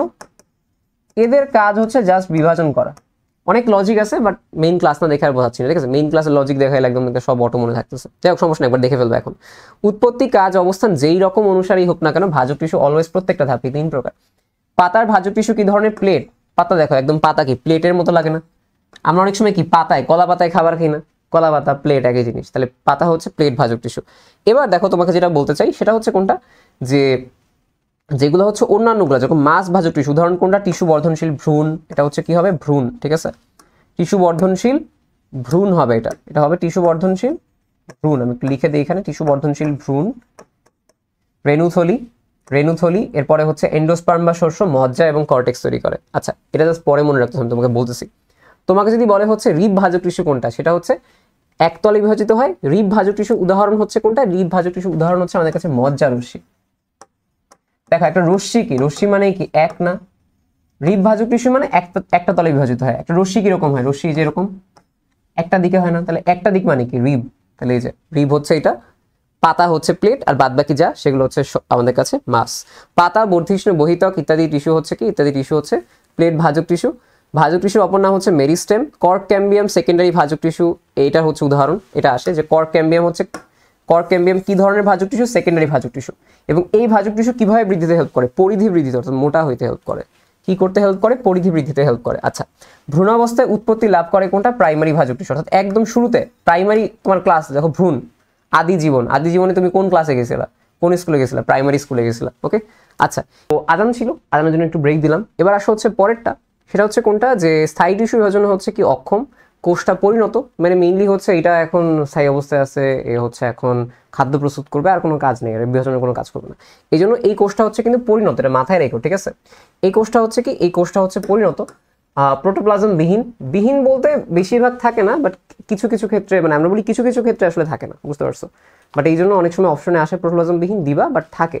একদম যে বিহীন থাকে তাহলে তো মৃত হয়ে যাবে। বাট প্রোটোপ্লাজম বিহীন কিছু কিছু অপশনে আসছে, এই জন্য দেওয়া হয়েছে। সো এটা একটু দেখবা আর কি, ঠিক আছে? এটা একটু দেখবা যে কোনটা দেওয়া আছে। প্রোটোপ্লাজম বিহীন থাকলে দাগায়ও ওই 1, 2, 3-এ, বাট প্রোটোপ্লাজম থাকে, দুইটাই, বোথ আর কি। প্রথম থাকে আবার থাকে না। প্রোটোপ্লাজম বিহীন হচ্ছে মৃতটায়। সব কোষ তার মৃত না। কোষ প্রাচীর হচ্ছে কি? কোষ প্রাচীর স্কুল না, এটা হচ্ছে স্থূল। এবার হচ্ছে জিনিসটা আসছে সেটা হচ্ছে বড় কোষ গহ্বর থাকে, যেখানে খাদ্য সঞ্চয় করে রাখে, নানা নকশা থাকে কোষ প্রাচীরে নানা নকশা থাকে। ওকে, অ্যানাইজোসাইটিক যেটা, এটা অ্যানাইজোসাইটিক হবে না, এটা তোমাকে লিখে দিই, এটা অ্যানোমোসাইটিক হবে। অ্যানোমো, এটা মনে রাখবা যে অ্যানোমো, কোনো নাম নাই। কেন নাম নাই? এটাকে পৃথক করা যায় না। কিসের থেকে পৃথক করা যায় না? সাধারণ ত্বকীয় কোষ থেকে। অ্যানোমোসাইটিক ধরনের পত্ররন্ধ্রে স্টোমাকে পরিবেষ্টনকারী কোষসমূহ সাধারণ ত্বকীয় কোষ থেকে পৃথক করা যায়। অ্যানোমো, কোনো নাম নেই, অ্যাবসেন্স অফ নাম। আচ্ছা, স্টোমা 3টি সহকারী কোষ দ্বারা পরিবেষ্টিত থাকে, এটা থাকে অ্যানাইজোসাইটিক ধরনের পত্ররন্ধ্রে। চিন্তা করো অ্যানাইজোসাইটিক কি হয়? পত্ররন্ধ্র, রক্ষী কোষ। এটা হচ্ছে একটা, ধরো আমি যদি বলি যে এটা হচ্ছে এই একটা, আমি আঁকলাম আমার যে বড় একটা সহকারী কোষ, ঠিক আছে, মাঝখানে একটা ছোট সহকারী কোষ, আর হচ্ছে আরেকটা বড় সহকারী কোষ থাকবে, একটা দুইটা তিনটা, এই তিনটা হচ্ছে আমাদের কাছে কি অ্যানাইজোসাইটিক, তিনটা। ওকে, তাহলে তিনটা থাকবে হচ্ছে অ্যানাইজোসাইটিকে। অ্যানোমোসাইটিক ওই সেম, এইটা আর এটা সেম। ঘাস, কচু, টমেটো উদ্ভিদে হাইডাথোর থাকে, হাইডাথোর যা হচ্ছে পানিপত্রন্ত্র নামে পরিচিত, হাইডাথোর। এবং এখানে কি বের হয়, পানির সাথে খনিজ লবণ বের হয়, মাথায় রেখো, পানির সাথে খনিজ লবণ। প্রস্বেদনে পানি বের হয় না, প্রস্বেদনে বের হয় বাষ্প। এবং এই যে পানিপত্রন্ত্র থেকে পানি বের হয়ে যাওয়ার প্রক্রিয়া, এটাকে কি বলা হয়, এটাকে বলা হয় গাটেশন বলা হয়। ওকে, এবং মূলের ত্বককে বলা হয় এপিব্লেমা, কাণ্ডের ত্বককে বলা হয় হচ্ছে এপিডার্মিস। ওকে, এটা একটু দেখবা। এবার আসলে হচ্ছে পরেরটায় আমাদের কাছে কি আছে, যে এপিডার্মিসের কোষ থেকে রোম বা ট্রাইকোম বের হয়, আমরা বলি হচ্ছে শল্ক, ঠিক আছে, শল্ক, শুদ্ধ না এটা লিখে দিই একটু, শল্ক, কোলেটার্স বা থলি নামক কিছু কোষ থাকে। এবং আমরা বলি হচ্ছে বরফ উদ্ভিদ, যেটা বরফ উদ্ভিদ নামে একটা উদ্ভিদ থাকে, আমরা থলি দেখতে পাই, ব্ল্যাডার দেখতে পাই। ওকে, সো এই কোষগুলো হচ্ছে বের হয় এপিডার্মিস থেকে। ওকে, আচ্ছা, কুমড়া কুমারিকা উদ্ভিদের কাণ্ডে হচ্ছে কোনটা আমরা বলি হার্ড বাস্ট বা হচ্ছে গুচ্ছটুপি থাকে। আমি হচ্ছে এই ক্লাস নেওয়ার টাইমে ওপেন করছি একটা ভুল ফাইল, আমি অলরেডি এটা কিছু এডিট করে রাখছিলাম, তো ওপেন করছি ভুল ফাইল, তো এখন ক্লাসের মাঝখানে আবার অনেক কিছু দাগায় ফেলছে, এই জন্য চেঞ্জ করতেছি না। ওকে, সেটাকে বলে হার্ড বাস্ট বা হচ্ছে গুচ্ছটুপি দেখা যায়। ওকে, এবার আসা হচ্ছে কিছু ইম্পর্টেন্ট জিনিস। ক্যাসপেরিয়ান স্ট্রিপ পাওয়া যায় হচ্ছে অন্তত্বকে, পরিচক্র স্টিলির অংশ, অন্তত্বকের নিচ থেকে অন্তত্বক পর্যন্ত অংশকে বলা হয় কর্টেক্স, এবং খুবই ইম্পর্টেন্ট পাতার গ্রাউন্ড টিস্যুকে বলা হচ্ছে মেজোফিল। ওকে, এটা একটা কাজ করবে, এটা একটু চিত্র দেখবা, চিত্র যখন সিকিউর সাথে দেখতেছো না, চিত্র সিকিউর সাথে পড়ে ফেলবা, এটা চিত্র বেসিসে আর কি, চিত্র বেসিসে আসে এটা এমসিকিউ এ। আচ্ছা, এবার আসে হচ্ছে লাউ, শশা, কুমড়া কাণ্ডের ভাস্কুলার বান্ডেল কি ধরনের, সমদ্বিপার্শ্বীয়। দেখো 3 ধরনের, মুক্ত সমপার্শ্বীয়, বদ্ধ সমপার্শ্বীয়, সমদ্বিপার্শ্বীয়। সমদ্বিপার্শ্বীয় কই পাওয়া যায়, লাউ, শশা, কুমড়া কাণ্ডে, ঠিক আছে। আচ্ছা, এই পার্শ্বীয় যেখানে দেখবা পার্শ্বীয়, এটা মানেই কাণ্ড, পার্শ্বীয় দেখলেই বুঝবা কোন একটা কাণ্ড বুঝাইছে। যদি অরিও বলে, অরিও বললে বুঝবা এটা মূলে দেখাইছে, ঠিক আছে। দেখো তাহলে লাউ, কুমড়া, শশা কাণ্ডে সমপার্শ্বীয়। আচ্ছা, একবীজপত্রী কাণ্ড যদি বলে, একবীজপত্রী, একটা চোখ অন্ধ মনে করো, সে কি বদ্ধ, আটকায় আছে, সেটা আমি বলবো কি বদ্ধ, বদ্ধ সমপার্শ্বীয়। আচ্ছা, যদি দ্বিবীজপত্রী কাণ্ড দেখা যায়, যে দেখো দ্বিবীজপত্রী ও নগ্নবীজ উদ্ভিদের কাণ্ডে যদি আমি চলে আসি, দ্বিবীজপত্রী নগ্নবীজ উদ্ভিদের কাণ্ডে, তখন আমরা কি পেয়ে যাবো, মুক্ত সমপার্শ্বীয় ভাস্কুলার বান্ডেল পাবো, বুঝছো। দ্বিবীজপত্রী নগ্নবীজি কাণ্ডে মুক্ত, বদ্ধ হবে কখন, একবীজপত্রী, সমদ্বিপার্শ্বীয় কখন, লাউ, কুমড়া, শশা কাণ্ডে। আচ্ছা, এবার আসা হচ্ছে আমাদের কাছে অরিও কোথায় দেখা যায়, অরিও পাওয়া যায় হচ্ছে মূলে, অরিও ভাস্কুলার বান্ডেল গেল। এবার আসা হচ্ছে ফ্লোয়েম কেন্দ্রিক, বা আমরা এটাকে বলি হচ্ছে লেপ্টোসেন্ট্রিক, লেপ্টোসেন্ট্রিক বা ফ্লোয়েম কেন্দ্রিক, এবং আরেকটাকে আমরা পাই হচ্ছে কোনটা, হাইড্রোসেন্ট্রিক বা বলা হয় জাইলেম কেন্দ্রিক, ঠিক আছে। হাইড্রোসেন্ট্রিক বা বলা হয় কোনটা, জাইলেম কেন্দ্রিক। তাহলে লেপ্টোসেন্ট্রিক বা হচ্ছে ফ্লোয়েম কেন্দ্রিক কোথায় কোথায় দেখা যায়, আমরা বলি ড্রাসিনা এবং ইউকা। আমি এটাকে এভাবে মনে রাখতাম, ডাইল, ডাইল মানে কি ডাল, ড্রাসিনা, ইউকা, যেটাকে আমরা বলি লেপ্টোসেন্ট্রিক। ওকে, আরেকটা হচ্ছে কোনটা, এল দিয়ে তোমরা মানে ভুল করে ফেলো, একটা এই যে এল দিয়ে অনেক সময় হয়, এটা আমি এভাবে মনে রাখতাম, স্লিপ, স্লিপ। হাইড্রোসেন্ট্রিক হচ্ছে কোনটা, এই যে আমরা বলতে পারি যে সেলেজিনেলা, লাইকোপোডিয়াম, টেরিস। এই এল ওয়াই দিয়ে অনেকে মিস করতে পারো, এই জন্য আমি এই ওয়াইটা দিছি, ঠিক আছে। লেপ্টোসেন্ট্রিক কিন্তু এল ওয়াই নেই, স্লিপ, এটা হচ্ছে কি হবে, এটা তোমার এখানে হবে হচ্ছে লাইকোপোডিয়াম, এখানে হচ্ছে এই যে তোমার এখানে লেপ্টোসেন্ট্রিক হওয়ার চান্স নেই। ওকে, আরেকটা জিনিস মনে রাখার তোমাকে বলি, হ্যাড্রো, হ্যাড্রো মানে কি পানি, হ্যাড্রো মানে হচ্ছে কি পানি, পানি মানে কি, আমি যদি হ্যাড্রো থেকে আসি হাইড্রো, হাইড্রো মানে হচ্ছে পানি, হ্যাড্রো থেকে কি চিন্তা করলাম, পানি, এবং পানিকে পরিবহন করে জাইলেম, তাহলে হাইড্রোসেন্ট্রিক হচ্ছে জাইলেম কেন্দ্রিক, তাহলে লেপ্টোসেন্ট্রিক কি হবে, ফ্লোয়েম। ওকে, আচ্ছা, সো এটা মাথায় রাখো, ইজি হবে মনে রাখতে। কচুর মূলের ভাস্কুলার বান্ডেল, এই যে মূল বলছে, যেহেতু মূল মানেই হচ্ছে কি, মূল মানেই হচ্ছে অরিও ধরনের, শেষ। ট্রাকিড, ভেসেল, জাইলেম ফাইবার এবং জাইলেম প্যারেনকাইমা, এই 4 ধরনের উপাদান নিয়ে জাইলেম টিস্যু, যার মাঝখানে সজীব কোনটা, জাইলেম প্যারেনকাইমা হচ্ছে জাইলেমের সজীব উপাদান, বাদবাকি যা আছে, বাদবাকি যা আছে সবই হচ্ছে কি, সব মৃত। ওকে, এই 4টা, এবং সিভনল, সঙ্গীকোষ, ফ্লোয়েম প্যারেনকাইমা, ফ্লোয়েম ফাইবার, এই 4টা নিয়ে ফ্লোয়েম টিস্যু গঠিত হয়, যার মাঝখানে ফ্লোয়েম ফাইবারটা হচ্ছে মৃত, বাদবাকি সবাই হচ্ছে সজীব। একবীজপত্রী উদ্ভিদের মূলের অন্তর্গঠন। আচ্ছা, মূলে কি হয়, মেটাজাইলেম থাকে কেন্দ্রের দিকে একবীজপত্রী উদ্ভিদের মূলে, এবং এই ধরনের গঠনকে আমরা কি বলি, এই ধরনের আমরা গঠনকে বলি হচ্ছে এক্সার্ক। মূলের ক্ষেত্রে একটা কথা বলি, মূল মানেই ম, ম, ম মানে কি, এটা হচ্ছে আমাদের কাছে মূল, মূলে কি পাওয়া যায়, মেটাজাইলেম, যেটা কই থাকে, মধ্যে বা কেন্দ্রে থাকে, মধ্যে বা কেন্দ্রে থাকে, তাহলে কাণ্ডে কি হবে, কাণ্ডে মেটাজাইলেম বাহিরের দিকে থাকবে। ওকে, এবং কাণ্ডের এই গঠনটাকে আমরা কি বলি, কাণ্ডের এই গঠনটাকে বলা হয় হচ্ছে আমরা বলি এন্ডার্ক। কি বলা হয় এটাকে, এটাকে বলা হয় হচ্ছে এন্ডার্ক। এন্ডো দেখো, এন্ডা কাণ্ডা, তাহলে কাণ্ডের সাথে এন্ডার্ক, আর এটার সাথে এক্সার্ক। আচ্ছা, এবার আসো একবিচ্ছুত উদ্ভিদের মূলে কি কি পাওয়া যায়, কিউটিকল থাকে না, কারণ পানি শোষণ করতে হয়, এককোষী লোম থাকে, এবং এখানে কি অধোত্বক থাকে না, মূলে কোনো অধোত্বক নাই। ওকে, এবার আসা হচ্ছে পরেরটা, একবীজপত্রীদের কাণ্ডে কি ভাস্কুলার বান্ডেল অসংখ্য থাকবে, একবীজপত্রী কিন্তু। বহিত্বক যেটা, বহিত্বকে কিউটিকল উপস্থিত থাকবে, জাইলেম ওয়াই বা ভি আকৃতি থাকবে, অধোত্বক এবং হচ্ছে পরিচক্র থাকে না। এখানে কি থাকে না, অধোত্বক এবং হচ্ছে পরিচক্র থাকবে না। ওকে, এবার দেখো উদ্ভিদ শারীরতত্ত্ব চলে আসছি, সবচেয়ে ফেমাস চ্যাপ্টার, তাই না? এখানে কি আসে, সর্বাপেক্ষা দ্রুত গতিতে শোষিত হয় পটাশিয়াম এবং নাইট্রেট, সবচেয়ে ইম্পর্টেন্ট এটা। সর্বাপেক্ষা মন্থর গতিতে কোনটা, ক্যালসিয়াম এবং সালফেট। এটা যে কি পরিমাণ আসে, এই দুইটা ঘুরে বেঁচে আসে, মাথায় রাখবা। এবার আসে হচ্ছে ম্যাক্রোমূল, মানে যেগুলো অনেক বেশি পরিমাণে প্রয়োজন হয়, সেটা হচ্ছে কোনটা, আমরা বলি carbon, hydrogen, oxygen, phosphorus, calcium, nitrogen, magnesium, potassium. মনে রাখবো কিভাবে, আমি বলবো যে একজন মানুষ জীবনে প্রচুর মজা করছে, বাট মজা করতে করতে তার লাইফে ডাউনফল চলে আসছে। ডাউনফল চলে আসার কারণে কি হয়েছে, সে চুপ হয়ে আছে। তাই একজন মানুষ তাকে মজা করে বলছে যে চুপ কেন, ঠিক আছে, চুপ কেন তুমি, তোমার মজা কই জীবনে। তাহলে আমি কি বলছি, চুপ কেন, CHOP, চুপ কেন, ক্যালসিয়াম, নাইট্রোজেন, মজা কই তোমার, মজা কই, ঠিক আছে, MGK। উদ্ভিদের স্বাভাবিক বৃদ্ধির জন্য কয়টা মৌল প্রয়োজন, 17টা মৌল প্রয়োজন। উদ্ভিদে কার্বন, হাইড্রোজেন, অক্সিজেন বাদে বাকি সব কি মাটি থেকে শোষণ করে, এইটা হচ্ছে সে যখন বায়ু থেকে শোষণ করতে পারে, এই তিনটা, বাদ বাকি সব মাটি থেকে। ফসফরাসের অভাবে কি হয়, পাতা এবং ফল হচ্ছে ঝরে যায়। লুন্ডেগার যে মতবাদটা আছে, এটাকে সাইটোক্রোম পাম্প মতবাদ নামেও পরিচিত। লুন্ডেগ্রাম কি প্রদান করে, সাইটোক্রোম পাম্প মতবাদ, যা হচ্ছে একটা সক্রিয় পরিশোষণ, মানে হচ্ছে কি এখানে এটিপি প্রয়োজন হয়। একই সাথে লেসিথিন বাহক মতবাদ হচ্ছে একটা সক্রিয় পরিশোষণ মতবাদ। এবং চিন্তা করো যে আমি যখন এটিপি, এটা যদি এটি খরচ হচ্ছে, আমি যদি শ্বসন বাড়াই, শ্বসন হারটা বাড়ে, তাহলে কি এটিপি তৈরি বাড়বে। এটিপি তৈরি বাড়লে কি শোষণও হচ্ছে আমার কাছে বাড়বে। প্রশোধনের প্রকারভেদ, পত্ররন্ধ্রের মধ্য দিয়ে শতকরা 90 থেকে 95 ভাগ হচ্ছে প্রশোধন হয়, এবং প্রধান অঙ্গ হচ্ছে পাতা, না এটা আমার নিজের টাইপ করা পাতা, ঠিক আছে। আচ্ছা, প্রধান অঙ্গ হচ্ছে পাতা, পাতার মাধ্যমে বেশি হচ্ছে হয়। পটাশিয়াম পত্ররন্ধ্র খুলতে সাহায্য করে। আচ্ছা, পটাশিয়াম হচ্ছে যখন প্রবেশ করে পত্ররন্ধ্র খুলে, পটাশিয়াম বের হয়, পত্ররন্ধ্র বন্ধ হয়ে যায়। আচ্ছা, রক্ষী কোষের টার্গার প্রেসারের কারণে হচ্ছে কি পত্ররন্ধ্র খোলাও বন্ধ হয়। আলোর নীল বর্ণ পত্ররন্ধ্রের খোলাকে ত্বরান্বিত করে। পত্ররন্ধ্র বন্ধ হয়ে যায় কখন, যখন pH 5 হয়, ঠিক আছে, pH যখন 5 হয় তখন পত্ররন্ধ্র বন্ধ হয়ে যায়। সাথে হচ্ছে কি হয়, সাথে খুলে, সাথে হচ্ছে কি হয়, খুলে, pH কমলে বন্ধ হয়ে যায়। আচ্ছা, মরুজ উদ্ভিদে লুগায়িত পত্ররন্ধ্র থাকে, যেমন হচ্ছে করবী উদ্ভিদ, যেটাকে আমরা বলি, ঠিক আছে। করবী উদ্ভিদে 3 স্তর দেখা যায়, এবং করবী উদ্ভিদেও কিন্তু আমরা এই যে তোমার 3টা পার্ট, বা আমরা বলি হচ্ছে তিনটা তোমাদের যেই আমাদের কাছে লেয়ার থাকে সেটা, এবং হচ্ছে লুকায়িত পত্ররন্ধ্র হচ্ছে এখানে আমরা দেখব।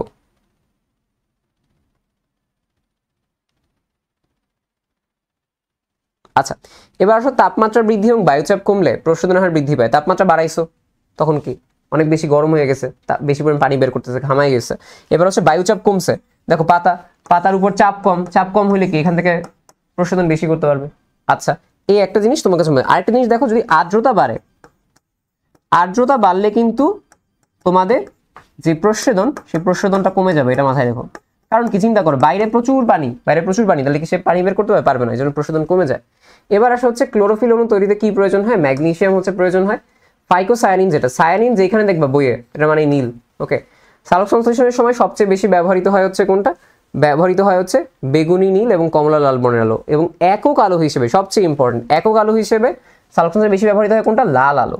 এবং PS1 যেটা ফটোসিস্টেম 1, সেখানে থাকে PS1, আমরা বলি কি PS1 কি থাকে, P700 থাকে। PS1 কি থাকে, P700 থাকে। আচ্ছা, এখানে একটা জিনিস বলি, প্রশোধনের গুরুত্বের মাঝখানে কি দেয়া আছে, ক্লোরোফিল অণু তৈরিতে ম্যাগনেসিয়াম প্রয়োজন হয়, কারণ এই ম্যাগনেসিয়ামটা যখন প্রশোধনের টান দেয় তখন ম্যাগনেসিয়াম পাতায় চলে আসে।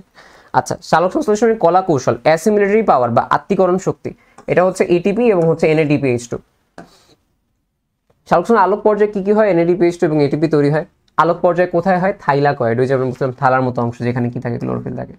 আচ্ছা, মাইটোকন্ড্রিয়াতে ATP তৈরি হয়, তাই তাকে কি বলা হয়, শক্তি উৎপাদনকারী অঙ্গাণু, যা জৈব মুদ্রা বা বায়োলজিক্যাল কয়েন নামে পরিচিত। ওকে, জৈব মুদ্রা বা কি বলা হয়, বায়োলজিক্যাল কয়েন, জৈব মুদ্রা বা বলা হয় বায়োলজিক্যাল কয়েন। পানির ফটোলাইসিসে কি প্রয়োজন হয়, ম্যাঙ্গানিজ প্রয়োজন হয়, পানির ফটোলাইসিসে ম্যাঙ্গানিজ প্রয়োজন হয়। আচ্ছা, কেলভিন চক্র C3 উদ্ভিদের বৈশিষ্ট্য, কেবলমাত্র মিজোফিল কোষে আমরা বলি যে কেলভিন চক্র ঘটে, শুধুমাত্র মিজোফিল কোষে, ঠিক আছে। আর বান্ডেল সিতে C4ও আসে, বান্ডেল সিত কোষে। আচ্ছা, ক্লোরোপ্লাস্টের স্ট্রোমাতে ক্যালভিন চক্র সম্পন্ন হয় কোথায়? স্ট্রোমাতে। এগুলো কিন্তু ইম্পর্টেন্ট, অনেক বেশি আসে। এবার আসে হচ্ছে উদ্ভিদের C3 উদ্ভিদের প্রথম স্থায়ী পদার্থ হচ্ছে কোনটা? 3PGA মানে 3-ফসফোগ্লিসারিক অ্যাসিড, যা 3 কার্বন বিশিষ্ট, এই জন্য এটাকে C3 উদ্ভিদ বলা হয়। এবং এই সাইকেলে কার্বন ডাই অক্সাইডের প্রথম গ্রহিতা হচ্ছে কোনটা? আমরা বলি রাইবোলোজ 1,5 বিসফসফেট। ওকে, রাইবোলোজ 1,5 বিসফসফেট। এবং C3 উদ্ভিদের জন্য আদর্শ তাপমাত্রা কত? 10 থেকে 25 ডিগ্রি সেলসিয়াস। সালোক সংশ্লেষণের জন্য আদর্শ তাপমাত্রা কত? 22 থেকে 35 ডিগ্রি সেলসিয়াস। প্রশ্ন আসে C4 এর জন্য তাপমাত্রা কত? C4 এর তাপমাত্রা দেখে ফেলি। C4 চক্রের জন্য আদর্শ তাপমাত্রা হচ্ছে 30 থেকে 45। তাহলে তিনটা তাপমাত্রা কিন্তু ভালো মতো দেখবা। পাশাপাশি আরেকটা তাপমাত্রা শেষে দিচ্ছি, শ্বসন, ওইটাও দেখে ফেলবো, একসাথে বলবো এটা। হ্যাসল্যাক চক্রের প্রথম স্থায়ী পদার্থ হচ্ছে কোনটা? অক্সালো অ্যাসিটিক অ্যাসিড। এবং এই জন্য এটাকে কি বলা হয়? অক্সালো অ্যাসিটিক অ্যাসিড 4 কার্বন বিশিষ্ট, তাই এটাকে আমরা বলি C4। আচ্ছা, C4 উদ্ভিদের পাতায় কি ধরনের পাতা বিন্যাস দেখা যায়? ক্র্যানজ অ্যানাটমি পাওয়া যায়, যেমন ভুট্টার পাতায় আমরা দেখতে পাই। C4 চক্রের প্রথম কার্বন ডাই অক্সাইডের গ্রাহক হচ্ছে কোনটা? ফসফোইনল পাইরুভিক অ্যাসিড। ওকে, উদ্ভিদের 3 ধরনের হচ্ছে আমরা C4 গতিপথ লক্ষ্য করতে পারি। C4 গতিপথ, ক্রেজুলিয়ান অ্যাসিড মেটাবলিজম একটা আসবে। এবার আসবে হচ্ছে C4 যে উদ্ভিদ আছে তার পাতায় 2 ধরনের ক্লোরোপ্লাস্ট থাকে, ঠিক আছে? একটা হচ্ছে আমরা বলি গ্রানাযুক্ত আর গ্রানাবিহীন, একটা হচ্ছে গ্রানাযুক্ত গ্রানাবিহীন, 2 ধরনের ক্লোরোপ্লাস্ট হবে। এবার আসে হচ্ছে NADP ম্যালিক এনজাইম কার্যকর হয় কোথায় কোথায়? আমরা বলি ভুট্টা, সরাগম, ক্র্যাব ঘাস এগুলোর ক্ষেত্রে, ঠিক আছে? ভুট্টা, সরাগম, ক্র্যাব ঘাস এগুলোর মধ্যে হচ্ছে আমরা দেখতে পাই। আচ্ছা, সবাত শ্বসনে এটা লাগবে না তোমাদের এখানে, ঠিক আছে? এবার আসে হচ্ছে সবাত শ্বসন উৎপন্ন যে ATP এর সংখ্যা হচ্ছে কত? 36। তাহলে সবাত শ্বসনে ATP হয় 36, অবাত শ্বসনে কত? 2। অবাত শ্বসনে দিয়ে রাখবো 2, অবাতে কত? 2, ঠিক আছে? এটা ইন্দু না, এটা মেইন ইক্ষু হবে, মানে ভুট্টা, ভুট্টা, ইক্ষু, সরাগম, ক্র্যাব ঘাস। ওকে, গ্লাইকোলাইসিসের সবাত ও অবাত শ্বসন 2 প্রকার শ্বসন একসাথে সম্পর্কিত। গ্লাইকোলাইসিস হচ্ছে সবাত শ্বসনের প্রথম ধাপ, যেটা হচ্ছে সবার ক্ষেত্রে হয়, সকল ধরনের আমরা বলি যে সেল থাকে তাদের ক্ষেত্রে হবে, সেটা হচ্ছে সবাত হোক বা অবাত হোক, গ্লাইকোলাইসিস একদম কমন একটা ধাপ। গ্লাইকোলাইসিসে সরাসরি হচ্ছে 4 অণু ATP তৈরি হয়, 2 অণু ATP খরচ হয়, 2 অণু নিট ATP থাকে। ওকে, আচ্ছা, গ্লাইকোলাইসিসে কি হয়? 4 অণু তৈরি হয়, যার মধ্যে 2 অণু খরচ হয়, 2 অণু ATP থাকে, আসে এটা। এবার বলা হচ্ছে গ্লুকোজ থেকে গ্লুকোজ 6 ফসফেটে কি তৈরি হয়? হেক্সোকাইনেজ। কাইনেজ যেখানে দেখবো এখানে বুঝবা ফসফেট যুক্ত হয়েছে বা ফসফেট বিয়োগ হয়েছে। হেক্সো মানে কি? 6 কার্বন বিশিষ্ট। গ্লুকোজ 6 কার্বন বিশিষ্ট, তাই সে হেক্সো। কাইনেজ হচ্ছে ফসফেট যুক্ত বা বিযুক্ত হয়েছে। তাহলে দেখো গ্লুকোজ থেকে গ্লুকোজ 6 ফসফেট, হেক্সোকাইনেজ। সুক্রোজ হচ্ছে কি? উদ্ভিদের প্রধান ট্রান্সলোকেটেড সুগার, মানে হচ্ছে কি সুক্রোজ হিসেবেই এক জায়গা থেকে অন্য জায়গায় স্থানান্তরিত হয়। এবার বলা হচ্ছে গ্লুকোজ থেকে পাইরুভিক অ্যাসিডে পৌঁছাতে মোট শক্তি কতটুকু পাওয়া যায়? 17% ATP পাওয়া যায়। গ্লাইকোলাইসিস সাইটোপ্লাজমে সংঘটিত হয় কোথায় হয়? সাইটোপ্লাজমে, অনেক বেশি ইম্পর্টেন্ট এটা। কোথায় সংঘটিত হয়? সাইটোপ্লাজমে। এবং এই পুরো প্রক্রিয়ায় কি পরিমাণ এনজাইম লাগে? 10টা এনজাইম হচ্ছে লাগে। এবার আসো ক্রেবস চক্রকে আমরা কি বলি? ট্রাইকার্বক্সিলিক অ্যাসিড চক্র বলা হয়। এবং ক্রেবস চক্রের হচ্ছে প্রথম পদার্থ হচ্ছে কোনটা? Citric acid. প্রথম পদার্থ হচ্ছে কোনটা? Citric acid. ক্রেবস চক্রের গ্রাহক হচ্ছে কোনটা? অক্সালো অ্যাসিটিক অ্যাসিড। এই জন্য এটাকে আমরা ক্রেবস চক্রের আবাসিক অণু বলে থাকি, বা মাইটোকন্ড্রিয়ার আবাসিক অণু বলা হয়। আবাসিক মানে কি? থাকতেছে, মাইটোকন্ড্রিয়ার ভিতর এটা থাকে। আচ্ছা, এবার বলা হচ্ছে প্রতিটি ক্রেবস চক্রে ATP উৎপন্ন হয় কয়টা? প্রতিটি ক্রেবস চক্রে ATP উৎপন্ন হয় হচ্ছে 24টি। ওকে, প্রতিটি ক্রেবস চক্রে কি পরিমাণ ATP উৎপন্ন হয়? 24টি। এবার একটু তোমাদের একটু ছোট্ট করে বলি, আমাদের যখন এটা হচ্ছে কি, এটা হচ্ছে দ্বিতীয় ধাপ না, এটা অনেক জায়গায় দ্বিতীয় ধাপ বলা হয়, বাট আমি তৃতীয় ধাপ এটা বলি। তোমাদের হাসান স্যারের বই তৃতীয় ধাপ দেয়া আছে, ঠিক আছে? এবং চতুর্থ ধাপ হচ্ছে এটা, 4th স্টেপ। দ্বিতীয় ধাপ হচ্ছে অ্যাসিটাইল কোয়ে সৃষ্টি, প্রথমটা হচ্ছে গ্লাইকোলাইসিস, সেকেন্ডটা হচ্ছে অ্যাসিটাইল কোয়ে সৃষ্টি। এই অ্যাসিটাইল কোয়ে সৃষ্টি যেটা, এই অ্যাসিটাইল কোয়ে এখানে আসে ক্রেবস চক্রে। আসার পরে 2 অণু কিন্তু এখানে অ্যাসিটাইল কোয়ে আসে, 2 অণু। এক অণু অ্যাসিটাইল কোয়ে থেকে কি আসে আমি একটু সেটা তোমাদের দেখাবো, ঠিক আছে? এক অণু যে অ্যাসিটাইল কোয়ে, সেখান থেকে কি আসে আমি তোমাকে বলি। এক অণু অ্যাসিটাইল কোয়ে যেটা, সেখান থেকে কি হবে আমি তোমাকে একটু বলি, 3NADH2 পাবা, ঠিক আছে? 3 অণু NADH2 পাবা। আর কি পাবা? এক অণু FADH2 পাবা, এক অণু ATP পাবা। আমরা অ্যাসিটাইল কোয়ে পাই কয়টা? 2টা পাই। তাহলে এটা হচ্ছে সবই আমার যাবে 2টা করে, ঠিক আছে? যখন ক্রেবস চক্র পুরোটা চলবে তখন কি হয়? 2 অণু অ্যাসিটাইল কোয়ে থেকে সব ডাবল হয়ে যায়, সব কি হয়ে যায়? ডাবল। তখন কি পাবো আমি? 6 অণু পাবো, এখানে পাবো 2 অণু FADH2, এখানে পাবো 2 অণু ATP। ওকে, এটাই। তাহলে ওই যে চিন্তা করবো 3 6 18, 2 2 4 22 আর হচ্ছে 2 24, এরকম 24 অণু ATP পেয়ে যাবো, ঠিক আছে? ক্রেবস চক্র সংগঠিত হয় কোথায়? মাইটোকন্ড্রিয়া, এটা কিন্তু ইম্পর্টেন্ট। ইলেকট্রন প্রবাহ তন্ত্র হচ্ছে কি? NADPH2 হচ্ছে জারিত হয়। এবার বলা হচ্ছে যে অক্সিডেটিভ ফসফোরাইলেশনে ADP হতে কি হয়? ADP হতে হচ্ছে ATP তৈরি হয়। ওকে, ADP হতে হচ্ছে ATP তৈরি হয়। আবার আসলে শ্বসনের ইটিসি ধাপে হচ্ছে কি অক্সিজেন ব্যবহৃত হয়। শ্বসনের যে ইটিসি ধাপ কি ব্যবহৃত হয়, অক্সিজেন ব্যবহৃত হয়, ইলেকট্রন ট্রান্সপোর্ট চেইন, অর্থাৎ অক্সিজেন যে ব্যবহৃত এটা কোথায় গিয়ে হয়, মানে অক্সিজেন তো সব ধাপে লাগে না, অক্সিজেন লাগে হচ্ছে ইটিসিতে গিয়ে।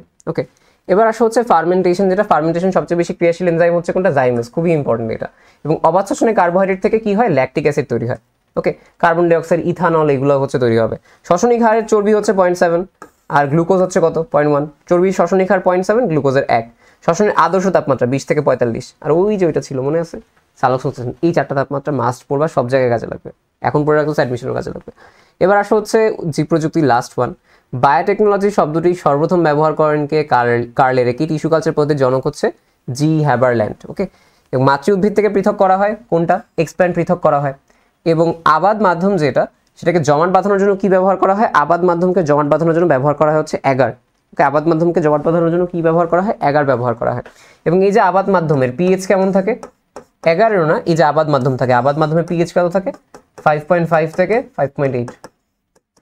ওকে, রোগমুক্ত উদ্ভিদ পাওয়ার জন্য কোনটা, মেরিস্টেম কালচার করা হয় রোগমুক্ত উদ্ভিদের জন্য। পরাগধানী কালচার, এটা না খুবই খুবই ইম্পর্টেন্ট, অনেক বেশি আসে, ঠিক আছে। পরাগধানী কালচারের মাধ্যমে কি করা হয়, হ্যাপ্লয়েড উদ্ভিদ বা এই যে হ্যাপ্লয়েড লাইন, হ্যাপ্লয়েড চারা সব প্রস্তুত করা হয় কিসের মাধ্যমে, পরাগধানী কালচারের মাধ্যমে। অ্যান্টিবায়োটিক প্রতিরোধ ক্ষমতা সম্পন্ন প্লাজমিড হচ্ছে আর, আর মানে কি, রেজিস্ট্যান্ট, রেজিস্ট করবে মানে কি, প্রতিরোধ করবে। প্লাজমিডের বৈশিষ্ট্য খুবই খুবই ইম্পর্টেন্ট, এখন থেকে শুরু করে অ্যাডমিশন সব জায়গায় এটা আসে। ই কোলাইতে হচ্ছে পাওয়া যায়।